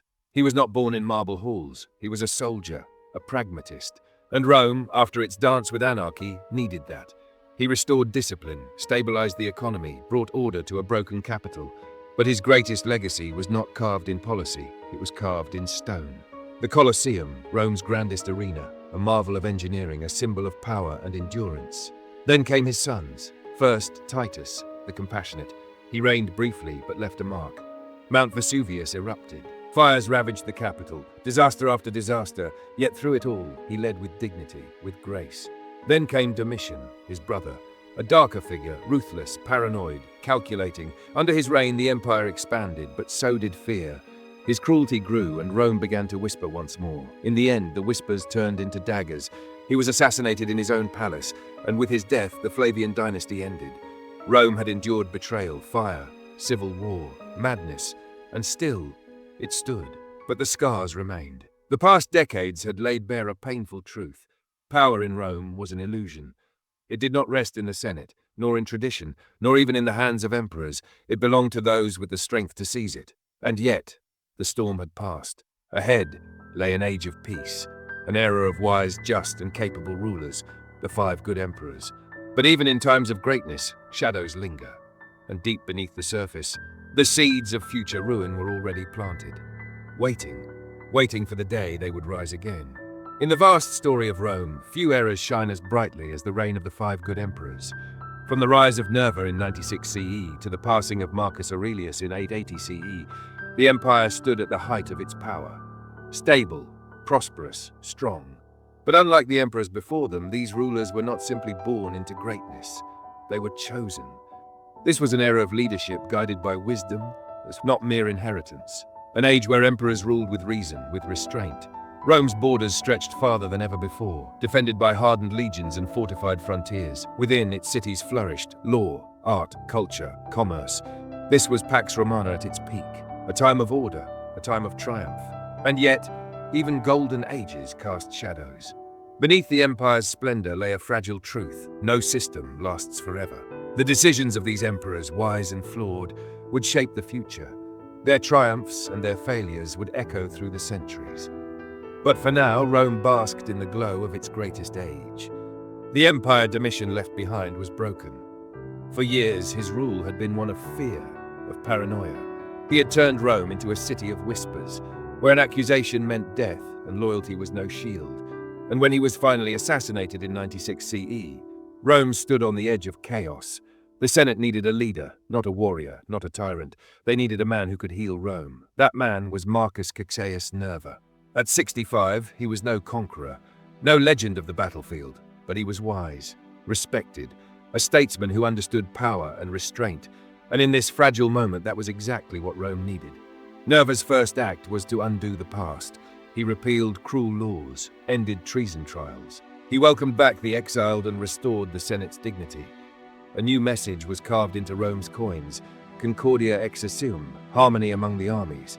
It was a promise, a vow to unite the empire, but words alone could not silence unrest. The Praetorian Guard, the emperor's own protectors, had grown powerful under Domitian, and now they saw Nerva not as a leader, but as weak. Then the unthinkable happened. The Guard mutinied, stormed the palace, made their demands with drawn swords. Rome's emperor, powerless, stood at their mercy. It was a sobering truth. Moral authority was not enough. Power, in Rome, still belonged to those who could command it. But Nerva was no fool. He knew he could not win through force, but he could win through choice. And so he did something that would change Rome forever. He adopted Marcus Ulpius Trajan, a general, a warrior, a man beloved by the legions. With a single decision, Nerva secured his rule. More than that, he set a precedent. No longer would emperors be chosen by birthright alone. From this moment forward, Rome's leaders would be chosen by merit. And in that decision lay the key to Rome's golden age. Nerva's reign was short, just 16 months. He did not lead great armies, he did not build grand monuments. But his impact, enduring. He restored stability, ended tyranny, and above all, he ensured a peaceful transfer of power. By choosing Trajan, he did more than secure the present. He set the stage for an era of unmatched prosperity. His was not a legacy of conquest, but of wisdom. And as Rome moved forward, it did so upon the foundation he had laid. For the empire, the best was yet to come. When Trajan ascended the throne in 98 CE, Rome stood at a crossroads. The empire had endured turmoil, it had weathered instability. Now its fate rested in the hands of a new kind of emperor. He was not born in the heart of Italy. He was not raised in the marble halls of Rome. No, he was forged in the rugged landscapes of Hispania. A soldier, a commander, a man whose very name would become synonymous with strength, justice, and conquest. Under Trajan, Rome would reach its greatest territorial extent. It was an era of ambition, of power, of an empire that believed no horizon lay beyond its grasp. Trajan knew war. He had spent his life at the empire's edge, where civilization met the wild and Roman discipline clashed with chaos. His hands bore the weight of command. His mind understood the burden of rule. But when the aging Emperor Nerva named him successor, it was not just for his victories in battle. It was for his character, fair, respected, disciplined. The Senate welcomed him. The legions revered him. The people saw in him a leader with purpose.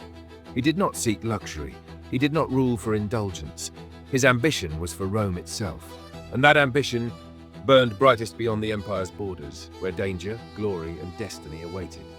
To the north lay Dacia, a land of shadowed forests and steep mountain passes, a warrior people, fierce in their defiance. For years, their king, Decebalus, had humiliated Rome. He struck from the wild, defeated legions, raided Roman lands. To Trajan, Dacia was more than a threat, it was an insult. The legions marched. Roman engineers raised bridges over the Danube, vast and unyielding. Then, battle, Tapai. The clash was brutal. War cries split the air. Smoke blanketed the sky. Dacian warriors, their dragon-headed standards snapping in the wind, fought with savage defiance. But Roman discipline held. The cost was high.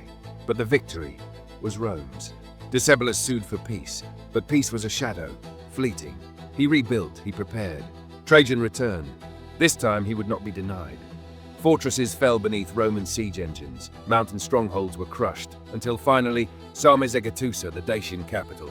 Flames devoured the city. Roman steel cut through the streets, and Decebalus, he chose death over surrender. His sword found his throat before Roman chains could. Dacia was no more. And from its soil, gold flowed into Rome's coffers. It was a victory immortalized in stone. Trajan's column, a spiral of conquest, glory, and blood. A monument not just to victory, but to ambition.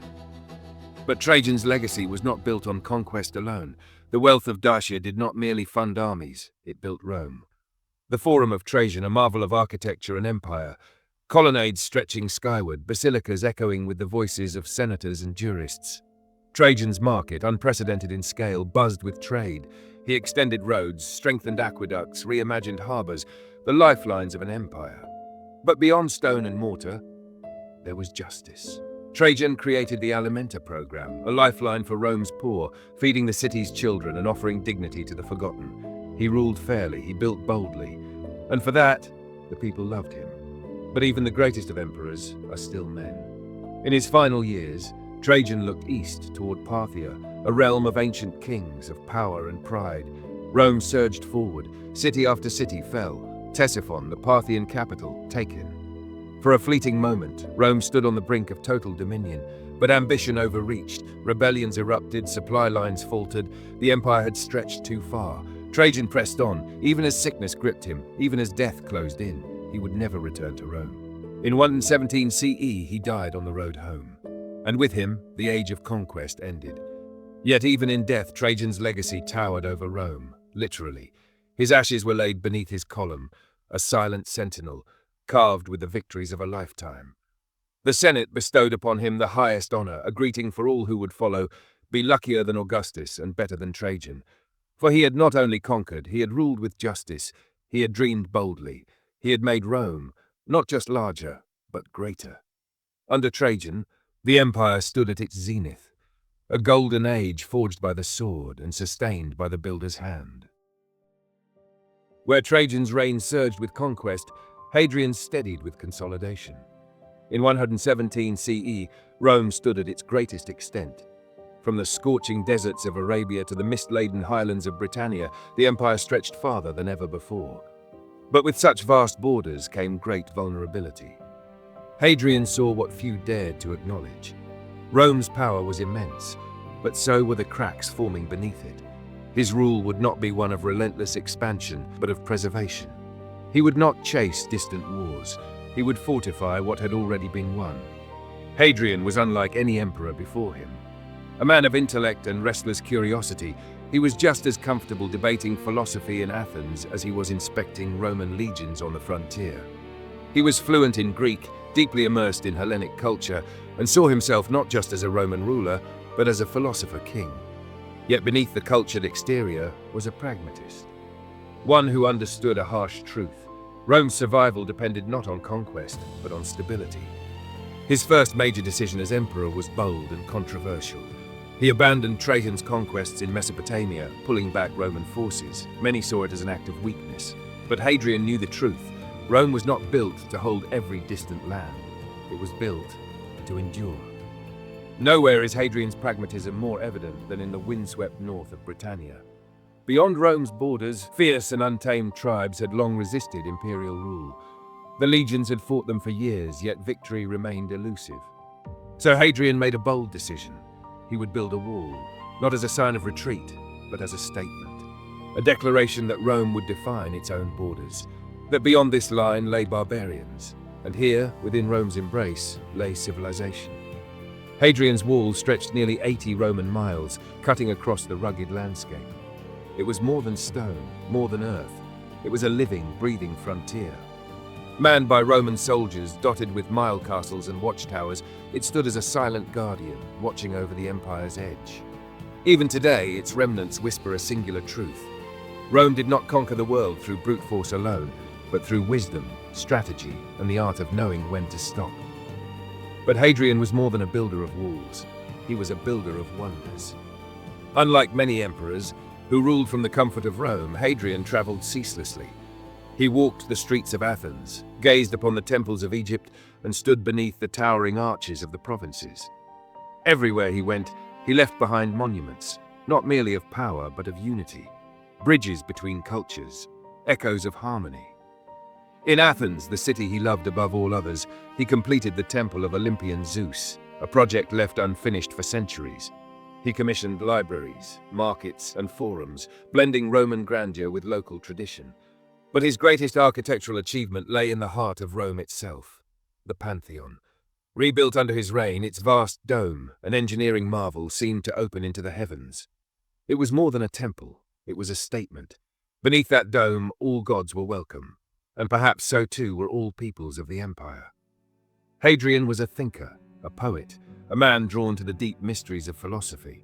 He walked the paths of the Stoics, debated with scholars, and pondered the meaning of power and mortality. Yet, he was a man of contradictions. At times, he was compassionate, passing reforms that protected soldiers, improved governance, and enriched the empire's culture. But at other times, he was ruthless. Nowhere was this more evident than in Judea. When the Bar Kokhba revolt erupted in 132 CE, Hadrian crushed it without mercy. The war was brutal, the cost devastating. In its aftermath, Judea was left in ruins, its name erased from the map. Reborn as Syria Palestina, a final act of Roman supremacy. Even the philosopher king could wield the sword when Rome demanded it. But Hadrian's reign was not only marked by war, it was also marked by love and loss. His affection for Antinous, a young Greek companion, was well known. The two were inseparable, until tragedy struck. In 130 CE, Antinous drowned in the Nile.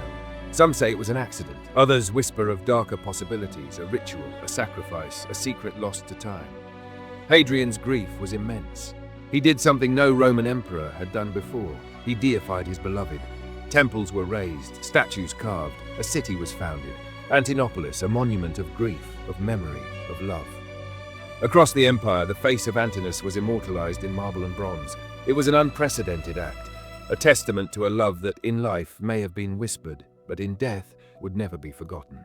Hadrian's reign ended in 138 CE. His health failing, he withdrew to his villa in Tivoli, one final retreat from the empire he had spent a lifetime shaping. But before he left the world, he ensured Rome's future. He named Antoninus Pius as his successor, securing a smooth transition of power. His tomb, the Mausoleum of Hadrian, still stands today. Later known as Castel Sant'Angelo, it watches over the eternal city like a fortress in stone. Hadrian ruled not with ambition, but with understanding. He was more than an emperor. He was the guardian of Rome's soul. Empires do not endure through conquest alone. They endure through wisdom, through restraint, through the careful tending of what has already been won. Hadrian's walls, his cities, his monuments, they were not built for glory alone. They were built for Rome's survival. And even now, his legacy endures, in stone, in marble, in the ruins of a wall that once divided worlds. Some emperors are remembered for conquest, others for war. But Antoninus Pius, he is remembered for something far rarer, peace.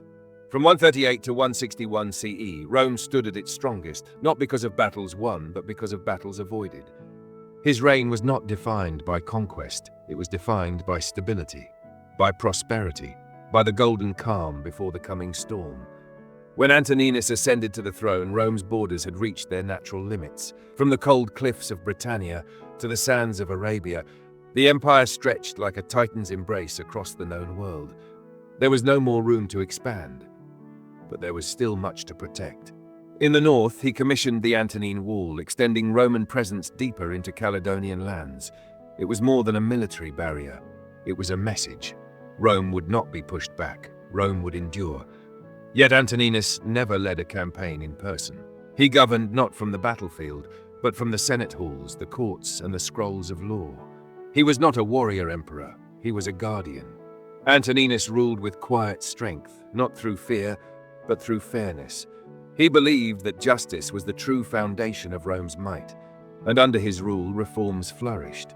Orphans were granted protection, freedmen and slaves received legal safeguards, magistrates were held accountable for abuses. Punishments became more measured, more humane. He brought dignity to governance, transforming the empire's legal code into something not just powerful but principled. Justice, not conquest, became the shield of Rome, and under his watchful eye, Rome thrived. Trade routes pulsed with life. Silks from the east, grain from Egypt, glass from Syria, all flowed into the beating heart of the empire.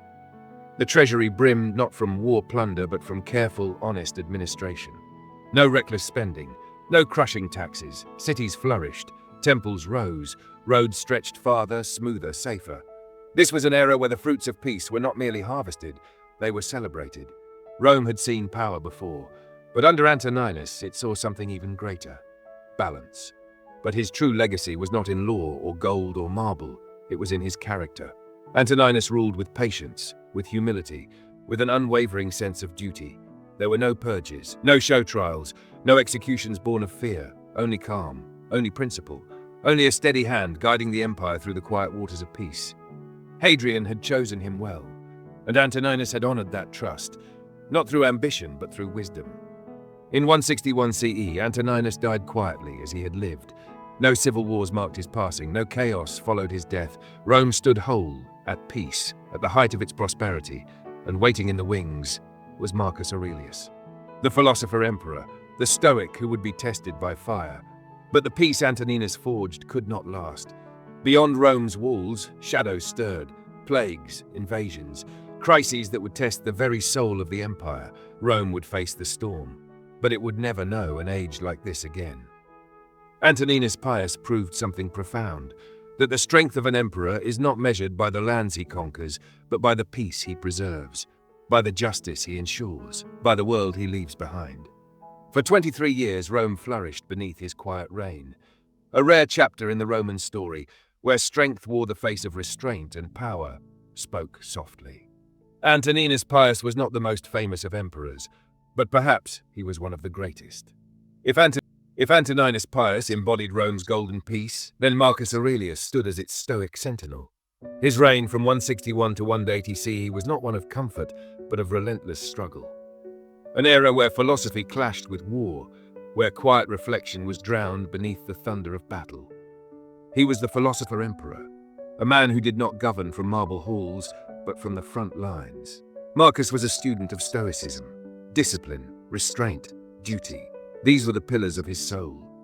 In the stillness between battles, he wrote his meditations, quiet thoughts scribbled beneath storm-lit skies, reflections on fate, on grief, on leadership. He bore the burden of empire with a philosopher's heart. Yet if wisdom offered him solace, reality showed no mercy. Beyond the Danube, the storm had arrived. The Marcomanni, the Quadi, the Sarmatians, a tide of Germanic tribes poured over Rome's northern frontier, burning villages, razing cities. And for the first time in centuries, even Italy trembled. The legions were outmatched, outnumbered, unprepared. Entire provinces vanished in fire and blood. But Marcus did not issue orders from afar. He rode to war. Through blizzards and blood-soaked plains, he stood with his soldiers, and at Carnuntum they made their stand. Shield met axe, armor shattered, blood soaked the frozen ground. The enemy fell, but so too did thousands of Romans. Victory was earned, but at a cost that hollowed the empire's strength. And yet, amidst that darkness came a moment of legend. A Roman column, trapped, surrounded, no water, no hope. And then, the storm. Rain burst from the heavens. Lightning struck the enemy lines. Roman soldiers, their thirst quenched, surged with renewed fury and turned certain defeat into miraculous victory. Was it divine intervention? A mere coincidence? To Marcus, it was fate, the universe unfolding exactly as it must. But the deadliest foe carried no spear. It came with the returning legions. A plague, silent, inescapable, unlike anything Rome had ever seen. The Antonine Plague. It swept through the empire like wildfire. Cities fell still, markets emptied, funeral pyres burned day and night. Even the legions, weakened and fearful, struggled to hold the line. But Marcus did not flee. He stood with his people, even as the Senate whispered, even as coin lost value, even as fear spread faster than disease, he endured. For what else could a Stoic do? A Stoic does not curse fate. A Stoic accepts it. And so Marcus fought, not just against armies, but against time itself. But even the strongest emperor cannot fight forever. Knowing his end drew near, Marcus made a choice. He named his son Commodus as heir. Was it loyalty? Was it love? Was it hope? Or was it his greatest mistake? For in that moment, Marcus could not foresee that his son would be the spark that ignited Rome's unraveling. In 180 CE, Marcus Aurelius drew his final breath, not as a conqueror basking in triumph, not as a ruler feasting in splendor, but as a man who had spent every last breath holding the empire together. His death marked more than the end of a life. It marked the end of an age. The Pax Romana, the golden peace, died with him. And in its place came chaos, where Marcus ruled with wisdom and restraint. Commodus would rule with madness and indulgence. The storm had passed, but the darkness was just beginning. Yet Marcus Aurelius left behind more than an empire. He left behind his meditations, words born not of power but of reflection, words on duty, on virtue, on life, and on the silence of death. He was an emperor who sought not merely to rule the world, but to understand it. And in doing so, he left behind not just a kingdom, but a map for the soul. The Roman Empire at its height was not just a domain of legions and emperors. It was a civilization. A living, breathing world, home to millions.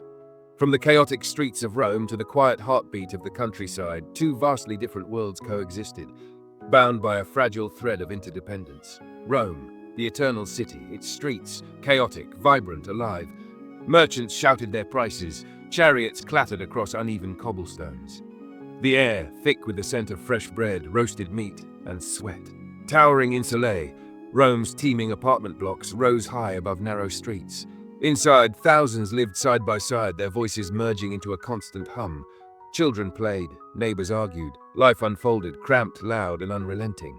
At the heart of it all lay the Forum, the beating core of Roman society. Here, senators, draped in pristine togas, debated the empire's fate, their voices echoing beneath marble colonnades. Nearby, traders haggled over silks from the east, rare spices, exotic perfumes. Philosophers spoke of virtue. Poets recited to passers-by, chasing immortality with every word. This was Rome's soul, a city of power, of commerce, of ideas, a city of grandeur, but also a city of grit. For the elite, life meant indulgence, lavish villas with mosaics, private gardens, fountains, and slaves to serve every whim. But for the poor, life was a struggle. Crowded, fire-prone apartments, sickness that spread with a cough, fresh water from aqueducts, but only for those who could pay. And when night fell, Rome transformed. Without streetlights, shadows ruled. Dark alleys became hunting grounds for thieves, gangs, and worse. Still, Rome drew people in, a place where ambition burned bright, where a slave could become a freedman, and a freedman, a citizen, where fortunes were made and lost. But beyond the city walls lay another world. The countryside, vast, open, governed not by laws but by the turning of the seasons. For most Romans, this was home. At dawn, farmers rose with the sun. Fields of wheat, olives, and grapes shimmered in the morning light. Fathers, mothers, children, all worked the land side by side, tied to the earth. To the elite, the countryside was something else entirely, a refuge. They built sprawling villas, complete with private baths, libraries, and courtyards lined with cypress trees, a world of leisure and escape, where hunting replaced politics and deep philosophical musings echoed in shaded porticos. But for the common farmer, the land was both blessing and burden. Life was hard, isolation was deep, neighbors could be miles apart, markets distant, doctors rare, the luxuries of the city, dreams beyond reach.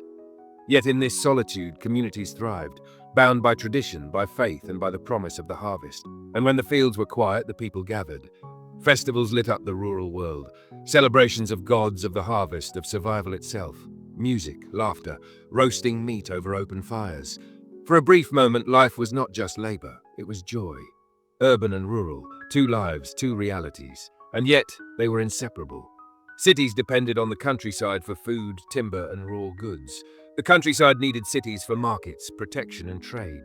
And in moments of festival and empire-wide celebration, these worlds merged. Processions filled with rural offerings marched through marble streets. Urban rituals reached out into distant provinces. For all their differences, they were both Rome. An empire not just of conquest, but of life itself. And in the golden glow of its prime, that life flourished. But for how long? Even the grandest cities, the richest fields, the most vibrant civilizations are not eternal. If the grandeur of Rome was built by its legions and emperors, its soul was forged in its arenas of culture and entertainment. The empire thrived not only on conquest, but on spectacle, ritual, and tradition. Festivals echoed through marble streets, the roar of the Colosseum shook the earth, and public spectacles shaped the very identity of Roman life. In these moments, Rome revealed itself, brutal, beautiful, and unapologetically alive. Roman life was a constant celebration. From the marble halls of power to the humblest homes, the empire pulsed with festivals, rituals, and games, each woven into the fabric of daily life. But these were more than just religious observances. They were expressions of Rome's soul, and some were as wild as the empire itself. In December, as winter crept in, Rome surrendered to Saturnalia. For a few days, the rigid order of society collapsed. Masters served their slaves, gifts were exchanged, feasts spilled into the streets with laughter and excess. A glimpse of a world where hierarchy vanished and revelry reigned. A fleeting moment, where even the mighty played the fool. Others were more ancient, more primal. During Lupercalia, priests raced through the streets, striking women with strips of sacrificial goat hide. A ritual of fertility meant to ensure easy childbirth. It was older than the Republic, older than the city itself. A tradition reaching back to Rome's most distant myths. Other festivals honored survival and memory. The Perilia, a shepherd's feast, recalling Rome's pastoral beginnings. The Consualia, a tribute to grain, harvest, and the gods of agriculture. Reminders that food, not swords, built empires. Every festival, whether a grand public rite or a whispered household prayer, tied Romans to their gods, their ancestors, and to the eternal city. But it was in the arena that Rome's love for spectacle reached its blood-soaked zenith, and no arena was greater than the Colosseum. Here, beneath the gaze of emperors and citizens alike, men fought for glory, for survival, for a chance at immortality. Contrary to myth, not all gladiators were slaves. Some were volunteers, seeking fame, fortune, and a place in history. They trained in specialized schools, their bodies honed into weapons of war. Their battles, a brutal ballet of life and death. Every step, calculated. Every strike, deliberate. One mistake could mean oblivion. Yet the games were more than combat. They were theater, ritual, propaganda. A display of Roman virtues, bravery, discipline, and resilience. But it wasn't always man against man. Exotic beasts, lions, tigers, elephants, were pitted against hunters in the Venetians. And sometimes the arena transformed. Massive basins flooded the floor, turning the Colosseum into a sea of war. Gladiators and condemned prisoners clashed in staged naval battles. For emperors, these were acts of political theater. Distraction, spectacle, power. For the crowds, it was catharsis, wonder, and awe. A glimpse of Rome's sheer, merciless grandeur. Beyond the Colosseum, Rome's appetite for spectacle knew no bounds. The Circus Maximus, the thunderous heart of Roman sport, chariots tore through the dust. 4 teams, reds, greens, blues, and whites, raced for glory. The charioteers, often slaves. But a single victory could win them freedom. They were the rock stars of their age, their names whispered in taverns, sung in the streets, shouted from the stands. But Rome's love of performance stretched beyond the racetrack. The theatre, a mirror of Roman life. From the biting comedies of Plautus to the dark tragedies of Seneca, Romans laughed, wept, and schemed. The stage was more than art. It was satire, protest, and sometimes sedition. A place where political tension could ignite or be extinguished. Not all entertainment was public. In wealthy villas, dinner parties dazzled, wine flowed, poets recited, and philosophy filled the air. In smoky taverns, the working class rolled dice, gossiped, and debated their favorite gladiators. And in the great bathhouses, steam filled the air, alongside the buzz of politics, scandal, and whispered deals. Roman entertainment was not just leisure, it was power in motion. A tool of emperors to win the people's love or distract them from suffering. For citizens, it was escape, a moment to forget their burdens and lose themselves in wonder. But beneath the grandeur lay darker truths. The games, displays of dominance. The festivals, reminders that the gods, not men, held the threads of fate. The races and theatre, stages of both freedom and control, where voices could rise or be silenced. Entertainment in Rome was life, distilled to its purest, most vivid form. Triumph and tragedy, hope and horror, beauty and brutality. And as long as the empire stood, the spectacles never ceased. For Rome was not just a city of power, it was a city that lived through the roar of its people. If Rome's might was forged in war, its endurance was carved in stone. Roads stretched beyond the horizon, aqueducts defied gravity, amphitheaters roared with the voices of the masses. These were not just marvels of construction, they were the skeleton of an empire built to last. Where others built for rulers, Rome built for function, for efficiency, for eternity. At the heart of Rome's grandeur flowed something deceptively simple: water. No empire before had mastered it on such a colossal scale. At its zenith, Rome boasted 11 aqueducts, spanning over 250 miles, delivering an unprecedented river of fresh water into the city's beating heart. And they did it with only gravity. The Aqua Appia, Rome's first, born in 312 BCE. But it was the Aqua Claudia and the Anio Novus that stood as pinnacles of Roman hydraulic genius. Towering structures, some soaring 100 feet into the sky, funneling millions of gallons into bathhouses, fountains, and homes. Yet the aqueducts were more than stone and water. They were a statement. To build an aqueduct was to proclaim civilization itself. Even in distant lands, Gaul, Hispania, North Africa, Rome ensured that clean water and with it, Roman culture flowed freely. All roads lead to Rome, not poetry, engineering reality. Rome constructed over 250,000 miles of roads, a vast, durable network that stitched the empire together. Unlike the dusty paths of lesser peoples, Roman roads were layered masterpieces. Crushed stone at the base, compacted gravel in the center, and tightly fitted paving stones at the crown. Built to endure, built for speed. A Roman legion could march 20 miles a day in full armor. At the heart of this network stood the Via Appia, the Queen of Roads, a lifeline from the capital to the port of Brundisium. Along these roads, milestones rose, way stations buzzed, and inns welcomed weary travelers. In a world where travel was slow, perilous, uncertain, Rome's roads brought order, efficiency, control. Wherever Rome went, entertainment followed. The Colosseum, completed in 80 CE under Emperor Titus, remains an immortal testament to Roman engineering. 50,000 souls could gather within its towering walls to witness blood, glory, and discipline in motion. Gladiatorial combat, animal hunts, public spectacles. Every roar, every clash, echoed Rome's ideals. Yet the Colosseum was not alone.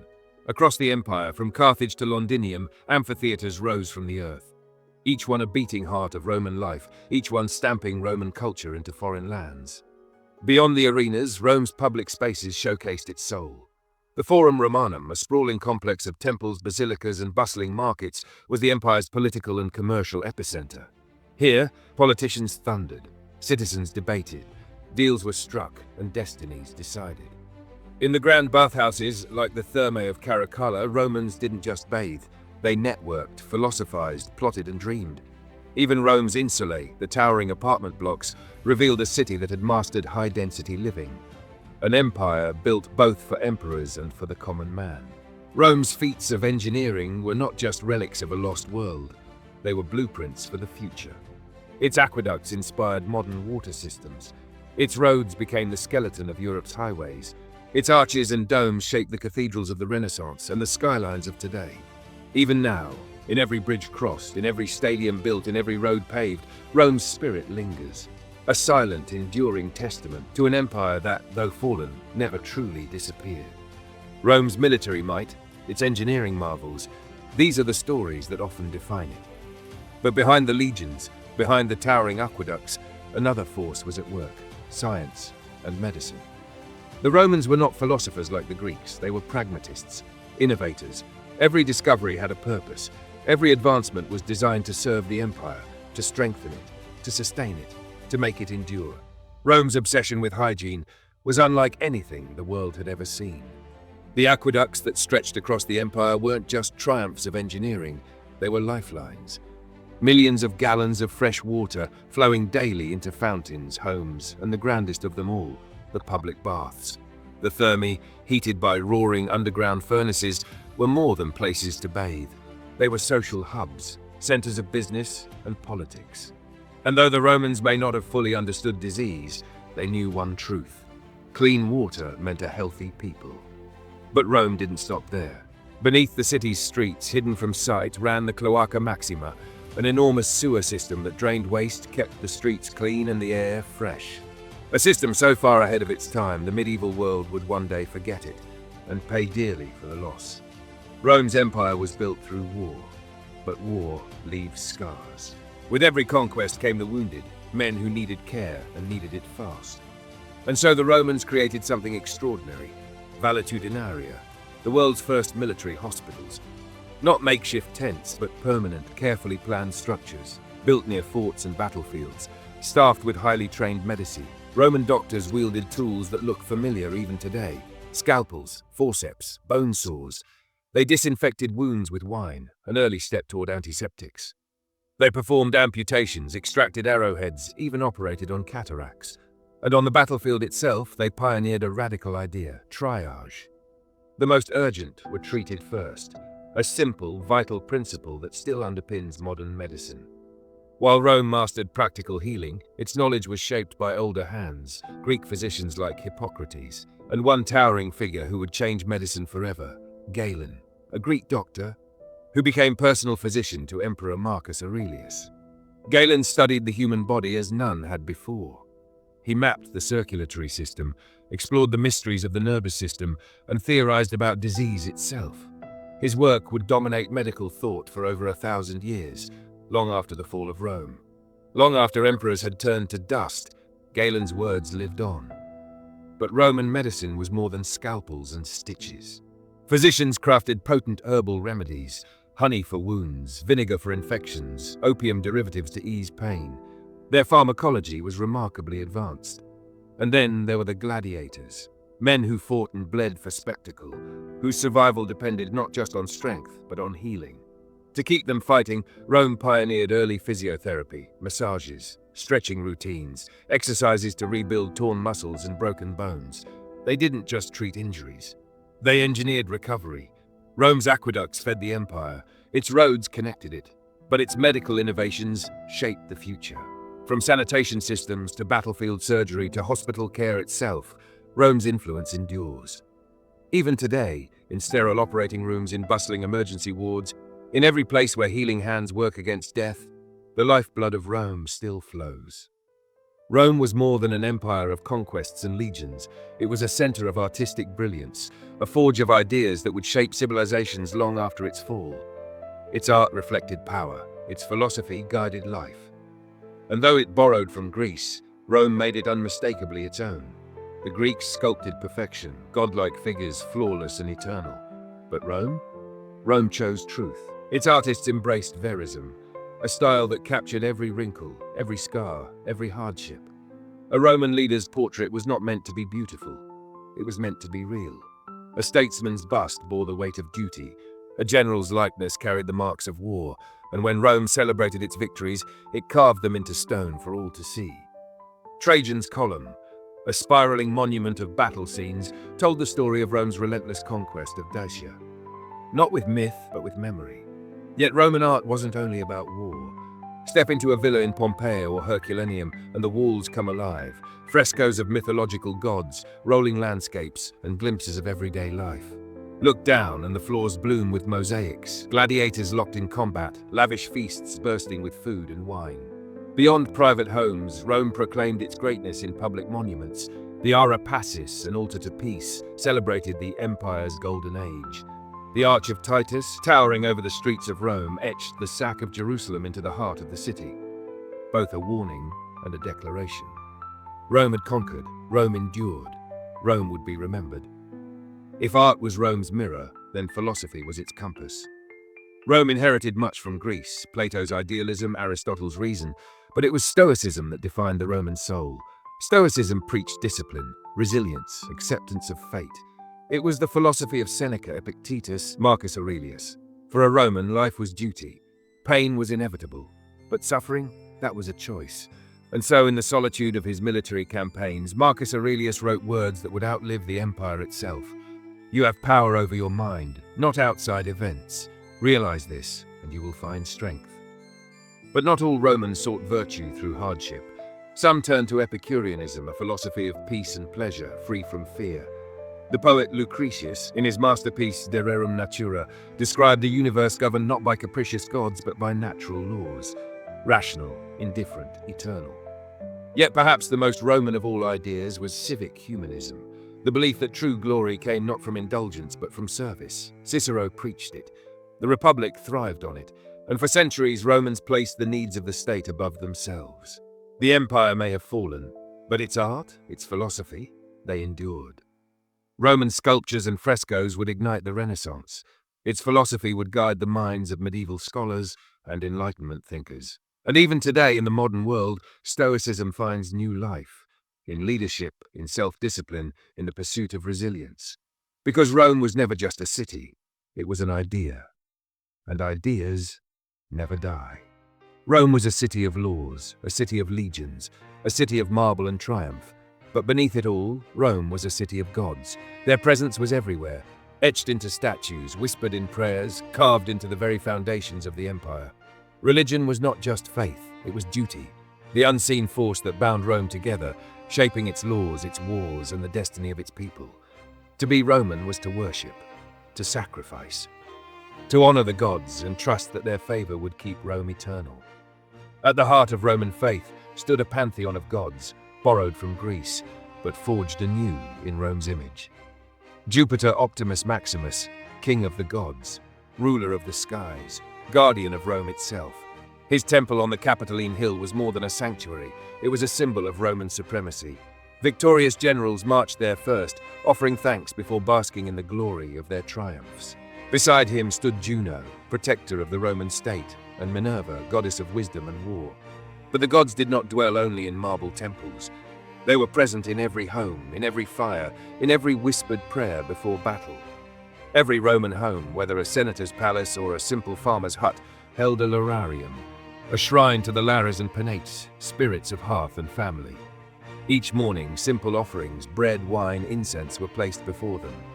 A quiet ritual, yet one that kept the household within the gods' favor, for to neglect the gods was to invite misfortune. Beyond the private hearth, the city itself was bound by sacred duty. At its heart stood the Vestal Virgins, priestesses of Vesta, goddess of the eternal flame. 6 women, chosen as children, sworn to 30 years of service. Their task was simple, yet vital, to keep Rome's sacred fire burning. For if the flame died, it was said, so too would Rome. And if a Vestal broke her vow of chastity, the punishment was severe.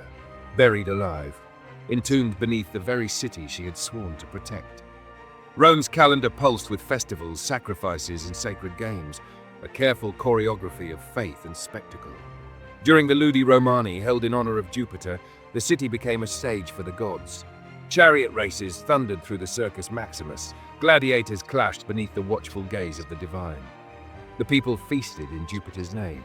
And then came Saturnalia, the festival that turned Rome upside down. Slaves dined as equals with their masters. The streets rang with laughter, gift-giving, and revelry. For one brief moment, the rigid order of Rome dissolved into joyful chaos. Yet for all its splendor, Roman religion was not merely belief. It was power. It was politics. In Rome, the gods did not stand above the state. They ruled alongside it. The Pontifex Maximus, Rome's highest priest, was no cloistered holy man. He was a political force, often a senator, sometimes even an emperor. Augustus, Rome's first emperor, understood this well. He revived ancient rituals, restored crumbling temples, and cast himself as the restorer of Roman faith, a ruler favored by the gods. Later emperors would push the bond between power and divinity even further. Some, like Domitian, declared themselves living gods, a claim that inspired devotion and whispered rebellion. For centuries, the gods of Rome reigned unchallenged. Their temples rose across the empire, from the windswept forts of Britannia to the sun-baked cities of Egypt. Their statues towered over forums, markets, and battlefields alike. But even as Rome basked in the favor of its gods, a quiet revolution was stirring in the shadows. At first, it was barely noticed. Small gatherings, silent prayers, a faith that refused to bow before Rome's gods. It did not seek power, it did not demand sacrifices, and yet it spread. A faith that rejected Jupiter, Juno, and Mars, that denied the emperor's divine authority, that worshipped one god and one god alone. The rise of Christianity had begun, and Rome's gods would never reign unchallenged again. Rome had conquered nations. It had crushed rebellions. It had silenced threats. But now a new force was rising, a force with no armies, no banners, no weapons, and yet it terrified the empire. At first it was ignored, then it was feared, then it was hunted.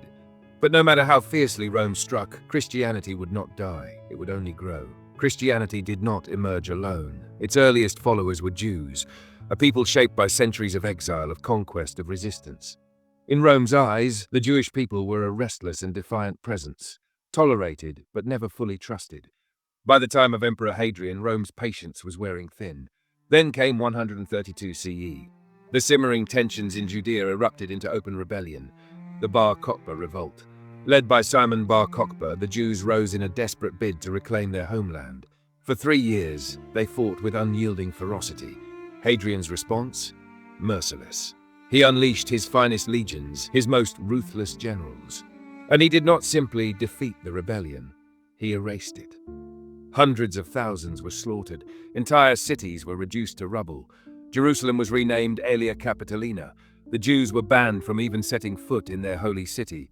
Judea itself was stripped of its name, replaced with Syria Palestina, a calculated insult meant to sever the Jewish people from their past. It was a wound that would never fully heal. Yet even as Jewish resistance was crushed into the dust, another faith was taking root.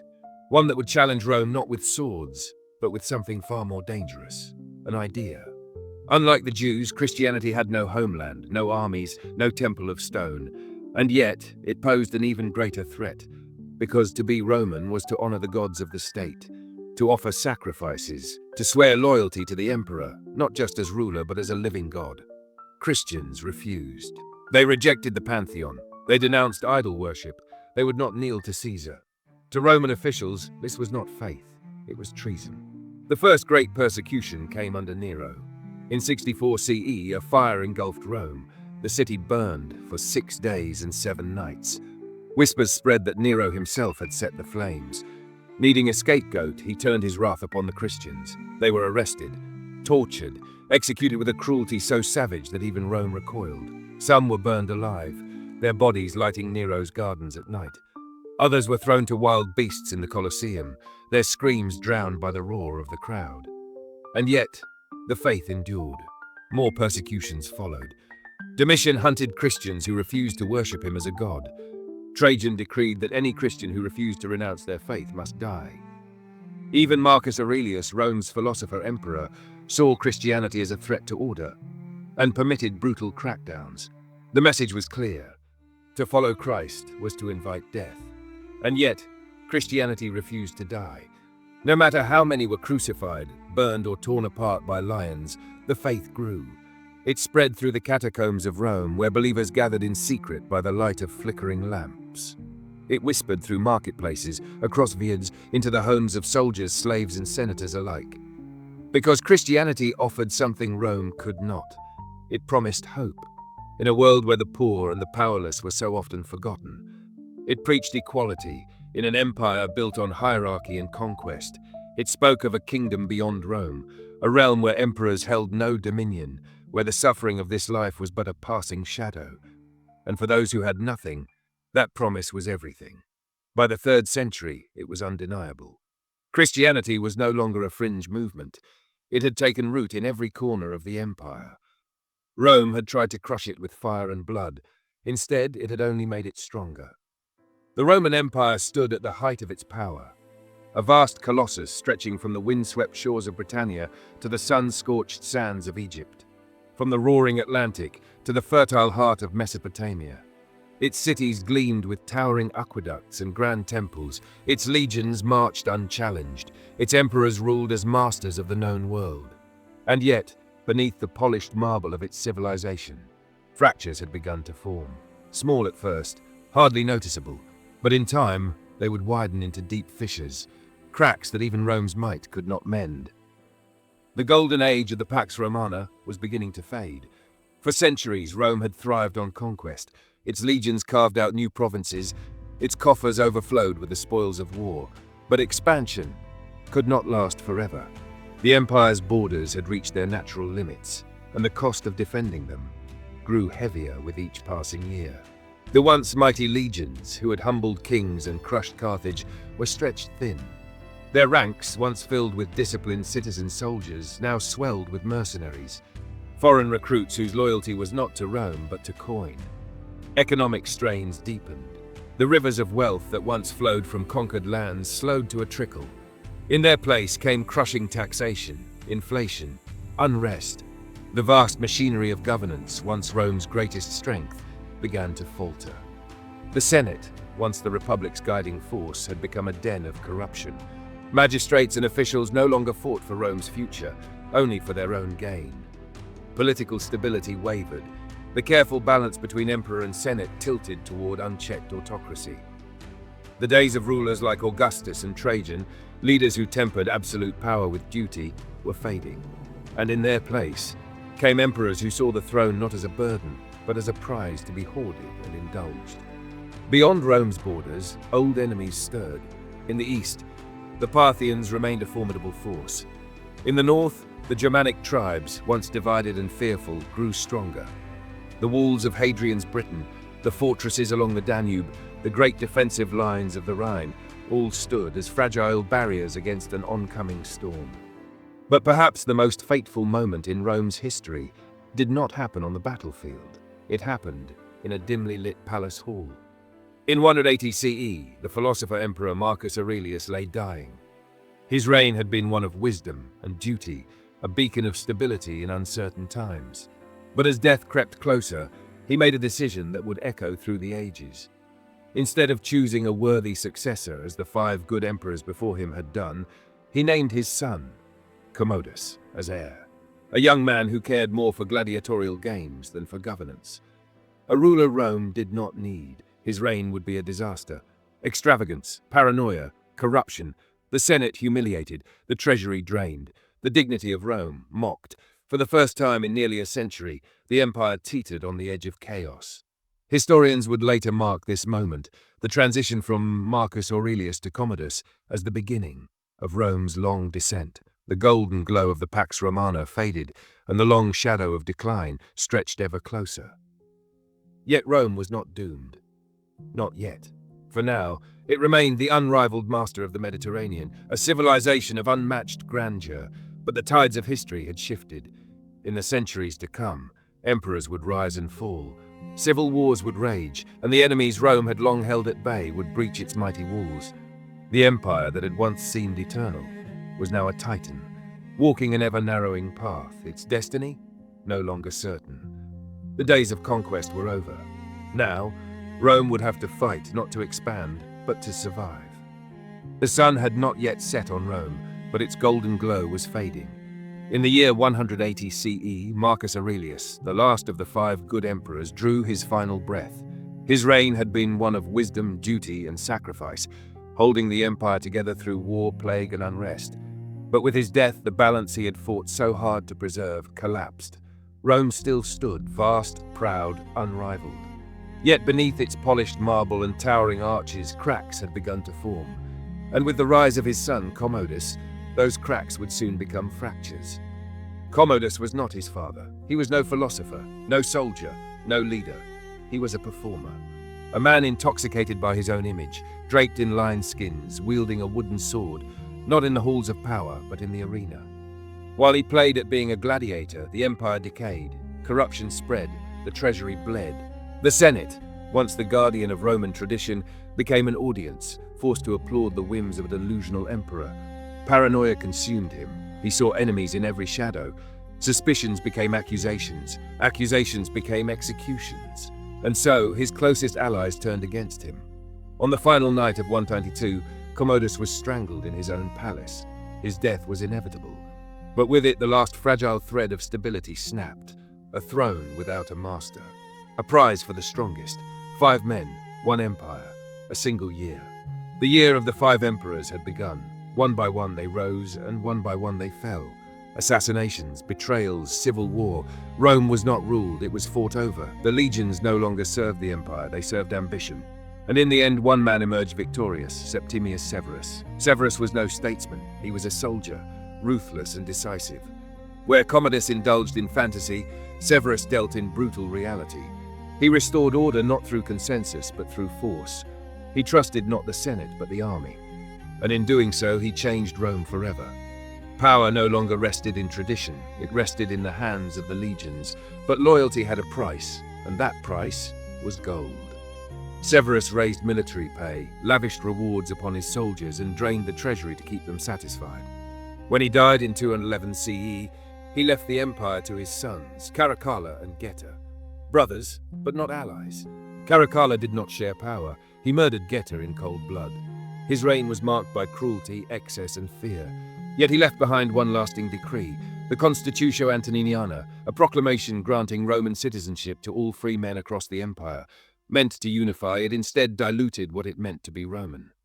Caracalla's rule ended as it began, in blood, a dagger in his back. The Severan dynasty staggered forward. Rulers came and went. Macrinus, the boy emperor Elagabalus, and finally Alexander Severus. One by one, they were made emperors. And one by one, they were discarded. The empire still stood, but it was no longer stable.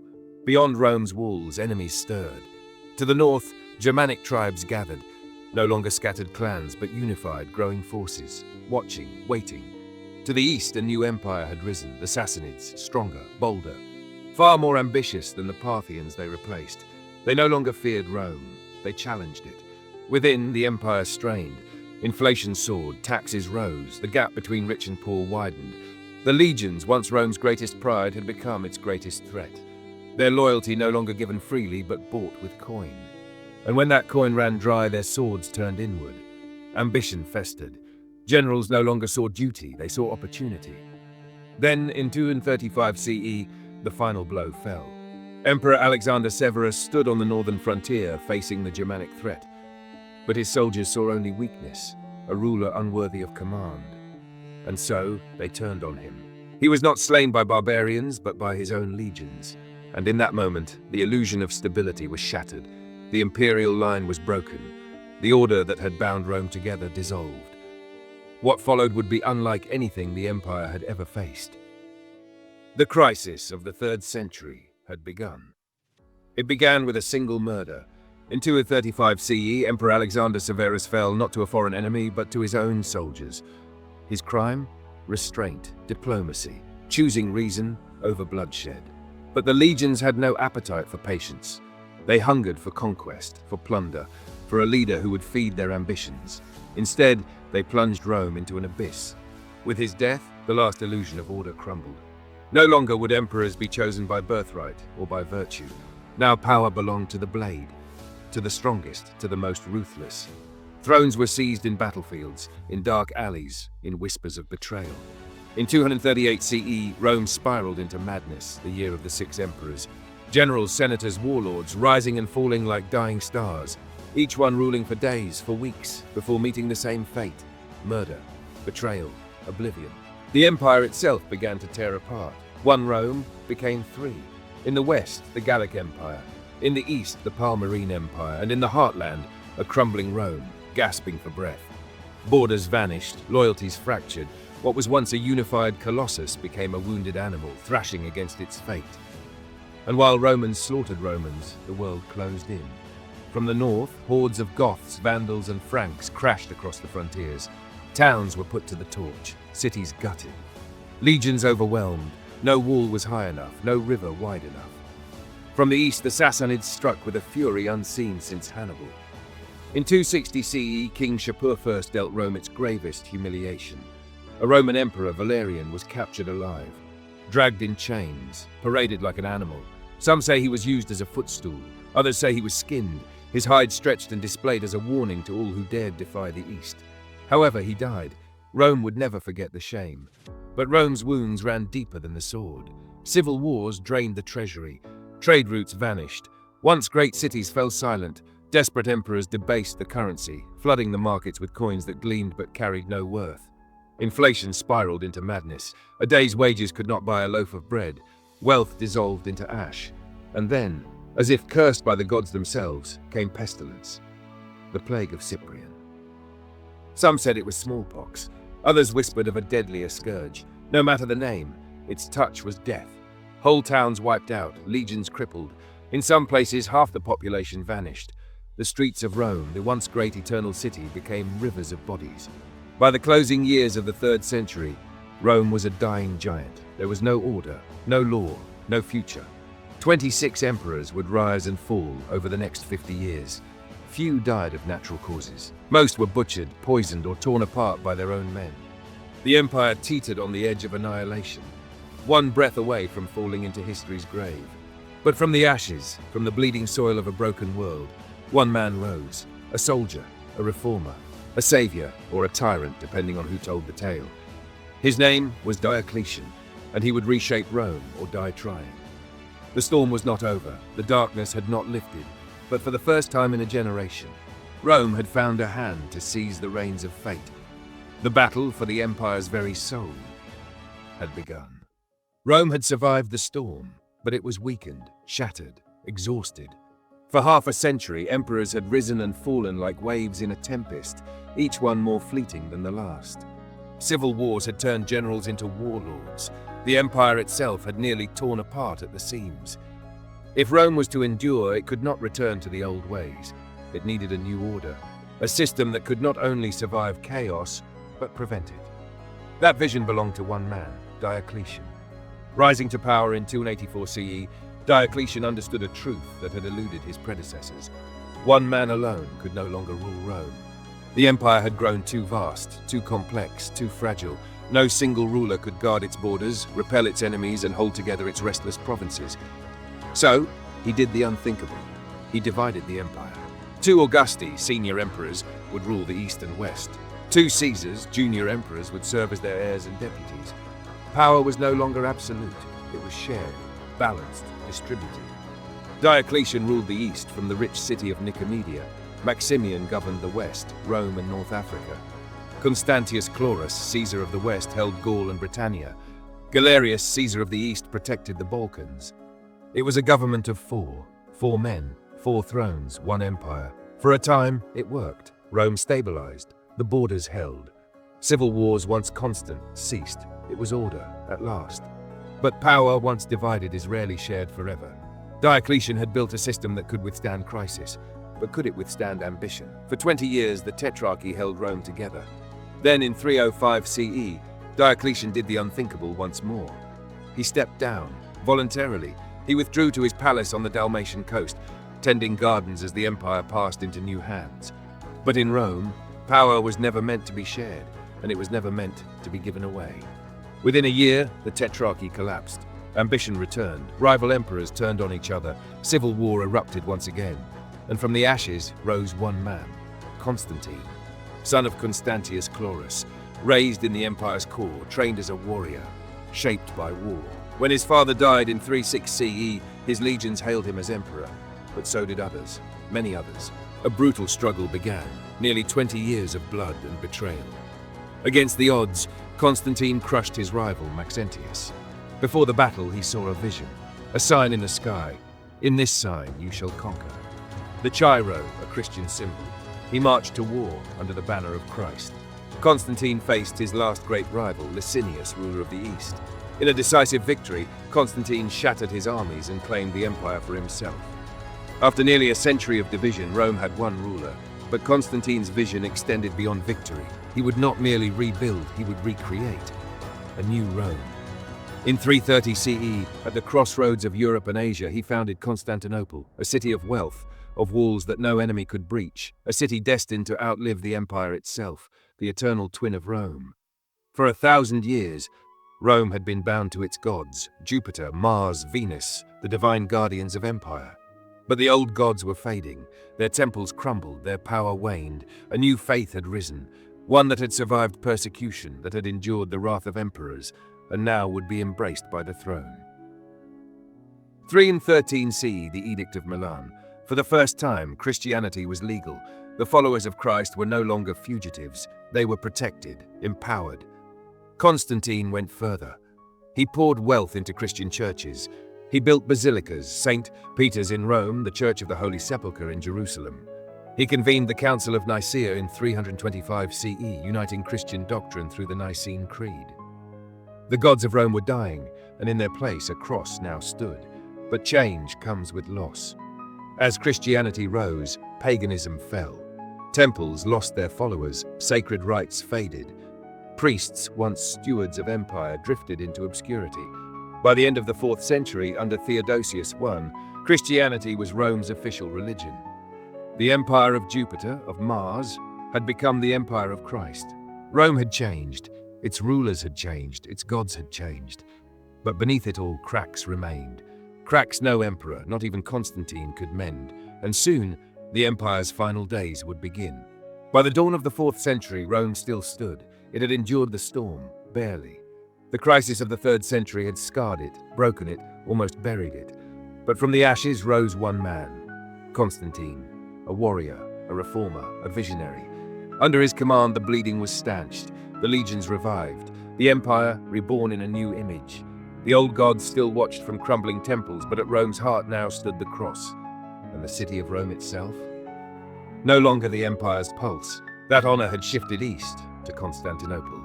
A gleaming city forged between worlds, Europe and Asia, a new capital for a new age.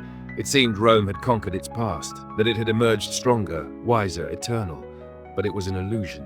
The wounds had not healed, they had only been hidden, and beneath the surface, new fractures were already forming. In 337 CE, Constantine died, but he left behind no singular heir, only sons. 3 of them. 3 rulers, 3 ambitions, 1 empire. It could not last. Jealousy festered, alliances fractured, brother turned against brother. By 350 CE, the bloodshed ended, not in peace, but in silence. Only one son remained, Constantius Tech, paranoid, ruthless, alone. He ruled a weary empire, drained, brittle, and beyond Rome's frontiers a storm was rising. A storm it could no longer contain. For centuries, Rome had held back the barbarian world, with swords and with silver. But now, from the east, came something different. Something terrifying. The Huns. They swept across the steppe like wildfire, scattering kings, toppling cities, driving whole nations westward in panic. One of these, the Goths, arrived at Rome's border, desperate, starving, pleading for sanctuary. And Emperor Valens let them in. Tens of thousands crossed the Danube, but mercy soon turned to betrayal. Roman officials extorted them, starved them, humiliated them. Some were forced to sell their children for food. Desperation turned to rage, and rage to war. Valens, hungry for glory, marched to crush them, alone. He refused to wait for reinforcements. He trusted in Rome's invincibility. But on August 9th, 378 CE, near the city of Adrianople, that illusion was torn apart. The Roman legions marched in perfect form, but the Goths had prepared, their cavalry hidden, struck like thunder. The legions were surrounded, crushed, obliterated. By nightfall, two-thirds of Rome's army lay dead. Valens vanished. His body was never found. Adrianople was not just a defeat, it was a reckoning. For the first time in living memory, the myth of Rome's invincibility was broken, and its enemies had seen the truth. Rome needed a savior, and for a fleeting moment it had one. Theodosius, a soldier, a diplomat, a realist. He knew the empire could no longer fight on every front, so he struck peace with the Goths. He gave them lands, not as conquered subjects, but as allies. It was a solution, but it set a dangerous precedent. For the first time, foreign tribes lived within the empire's walls, not as Romans, but as a nation of their own. And Theodosius's legacy reached further still. A devout Christian, he sealed the fate of Rome's ancient faith. In 391 CE, the Theodosian decrees were issued. The temples closed, the fires of Vesta extinguished. The Olympic Games ended after 1,000 years. Rome, once the empire of Mars and Jupiter, now bowed to the cross. Theodosius died in 395 CE, and with him, the final breath of a united empire. His sons, Arcadius in the east and Aureus in the west, took the throne. In name, they ruled as one. In truth, they ruled in isolation. The east, rich, fortified, enduring. The west, weak, fractured, bleeding. And the barbarians, they were no longer outside the gates. They were inside them. Rome had not yet fallen, but its fall was no longer a question. It was only a matter of time. The storm had come, and the empire would never be the same again. The fall of Rome was not a cataclysm. It was a whisper, a slow unraveling, a death not by sword or fire, but by rot. This was the empire that ruled the known world, that paved the wilderness with roads, that bent kings to its will and crowned itself eternal. But long before the barbarians crossed its borders, Rome was already bleeding. By 476 CE, the Western Roman Empire was no more than a ghost, a shell, a city of marble, crumbling from within. Corruption choked it, war drained it, and despair became its pulse. Rome, the beating heart of an empire that had stretched from Britain to Babylon, was now a city under siege, not just by enemies, but by time itself. How did it come to this? How does an empire that once believed itself immortal decay into dust? Long before the final invasion, Rome had turned on itself. Not a foreign foe, not an army at the gates, but a sickness in the soul. The empire had grown too vast, the system too brittle. Its rulers greedy, paranoid, and blind to the storm. What had once been a war machine, disciplined, ruthless, efficient, was now a cannibal, a beast that no longer conquered, only consumed. Rome's wealth had always come from conquest. New lands, plundered cities, enslaved labor. But conquest had limits. With expansion ended, the gold stopped flowing. The lifeblood of empire dried up. In desperation, they debased the currency. Coins of tin and copper passed off as silver. Inflation spiraled, trade routes vanished, gold disappeared. And the people? They paid the price. Crushing taxes strangled farmers, land lay fallow, villages withered. The engine of empire sputtered and died. Rome, once fed by the riches of the world, now starved on its own soil. Once Rome was ruled by visionaries, by law, by order, by the Senate and the people. Now, it was ruled by the sword. From 235 to 285 CE, 50 years of anarchy, over 20 emperors. Most fell to daggers before they saw winter. Civil war followed civil war. The throne was not earned, it was seized. And every man who took it bled the empire a little more. The empire had no shepherd, only wolves. And while Rome tore itself apart, the world outside waited. Rome's legions once marched from ocean to desert, iron in their hands, victory in their wake. But now their numbers were thin, their loyalty thinner still. With Roman citizens unwilling to serve, Rome turned to the very tribes it once called enemies. Barbarians became mercenaries, mercenaries became legions, but they fought not for Rome, they fought for coin. And when the coin ran dry, they turned on the hand that fed them. The sword of empire was now pointed inward. For centuries, the eternal city had held, its legions stood firm, its walls had never fallen. But that time was over. The world beyond Rome had changed. The tribes of the north were no longer scattered raiders. They were nations on the move. Fierce, united, hungry. The storm was coming, and Rome would not weather it. They had once been allies. They had begged Rome for refuge, but Rome's promises were empty, its arrogance boundless, its generosity extinct. Alaric, king of the Visigoths, had heard enough. In 408 CE, he marched on the Eternal City. For 2 years, Rome stood surrounded, abandoned by its emperor, rotting from within. And then, the gates opened. For the first time in 8 centuries, a foreign army walked the streets of Rome. They did not spare it. Temples were looted, palaces burned, statues fell, thousands died. The world watched in horror. If Rome could fall, what was left unshakable? Rome barely had time to breathe before the next blow fell. From across the Mediterranean came the Vandals, seafarers, raiders, builders of a fleet from the ashes of Carthage. They sailed not as warriors, but as executioners. Rome, leaderless and defenseless, offered no resistance. For 2 weeks they stripped it bare, bronze from the statues, gold from the temples. Even the treasures of the Senate vanished into foreign hands. They left only ruins and a name. Vandalism, a legacy of destruction written into language itself. And then came the Huns. They were not like the others. They did not want to conquer Rome. They wanted to erase it. Led by Attila, the scourge of God, they swept westward. Cities were burned. Survivors were rare. Rome found one last champion, Flavius Aetius. At the Battle of the Catalonian Plains, Rome's shattered alliances held barely. Attila turned away, but only for a moment. In 452 CE, he marched into Italy. City after city fell. Rome stood next. But then came a man with no army, no sword, Pope Leo I. What passed between them is lost to time.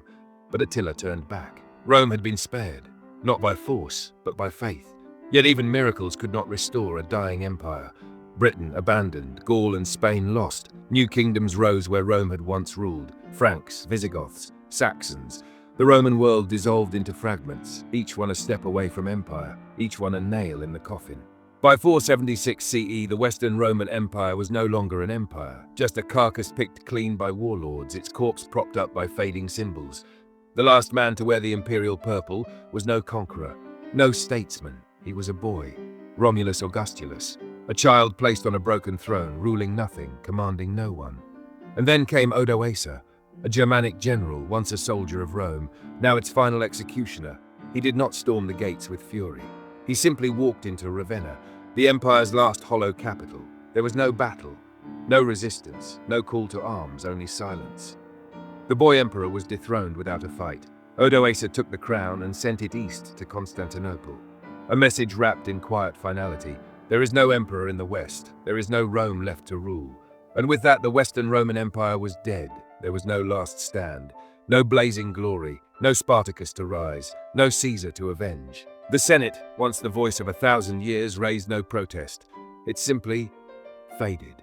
The legions that had once marched to the edges of the earth, gone. The roads that once bound the world together, cracked and broken.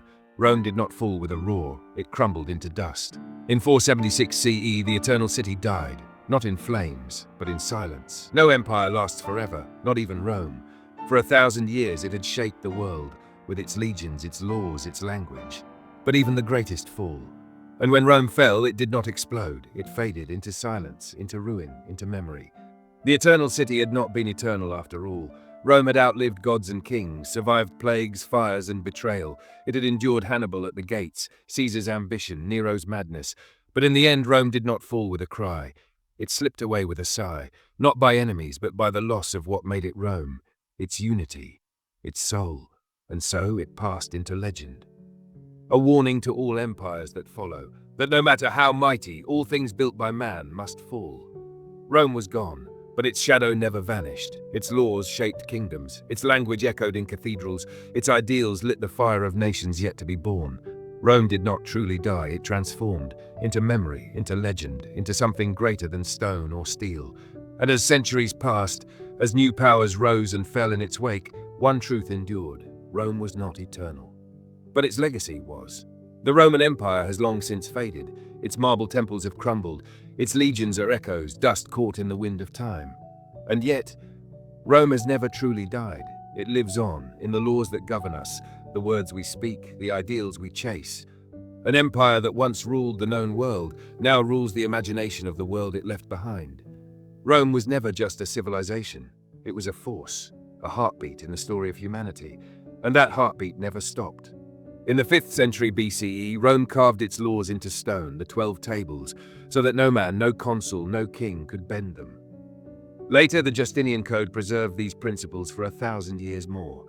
And from those stones came the foundation of justice we still stand on today. Innocent until proven guilty. The right to a fair trial, due process, property rights, contract law. These are not Roman relics, they are Roman gifts, living, breathing parts of modern civilization. When justice is served, Rome still speaks. Latin did not vanish, it transformed. It became Italian, French, Spanish, Portuguese, Romanian. It became the universal tongue of religion, of diplomacy, of reason. It whispers in our medical texts, it orders our laws, it sings in our expressions, carpe diem, veni, vidi, vici, etc. Latin is the language of Rome's soul, and it still speaks. Wherever you walk, in London, in Paris, in Washington, D.C., Rome walks with you. The arch, the dome, the vault, these were Roman inventions. Roman concrete held up wonders like the Colosseum and the Pantheon, still standing after 2 millennia. Modern stadiums mimic their arenas. Capitals rise in their image. Highways follow their ancient roads. Rome built the blueprint. We still build upon it. Rome's influence was never contained by its frontiers. Its laws, its art, its spirit flowed outward, into the British Empire, into the American Republic, into the very idea of Western civilization. The Renaissance brought its art back to life. The Enlightenment drew on its reason. And in every century since, its stories have refused to die. Gladiator, Spartacus, HBO's Rome, Total War. Rome remains, reborn in every retelling. Because Rome was never just a place, it was an idea, and ideas do not fall. Rome's writers, Virgil, Cicero, Tacitus, still shape how we think, how we speak, how we remember. Cicero's rhetoric birthed modern politics. Livy and Tacitus created the discipline of history.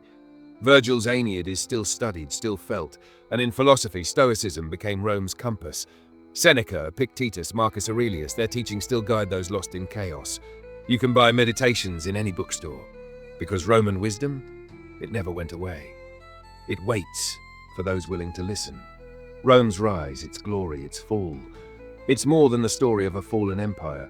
It's the story of us, of power and fragility, of creation and collapse, of ambition, identity and legacy. Rome represents a dream, the human dream of greatness, of meaning, of leaving something behind that will outlive us.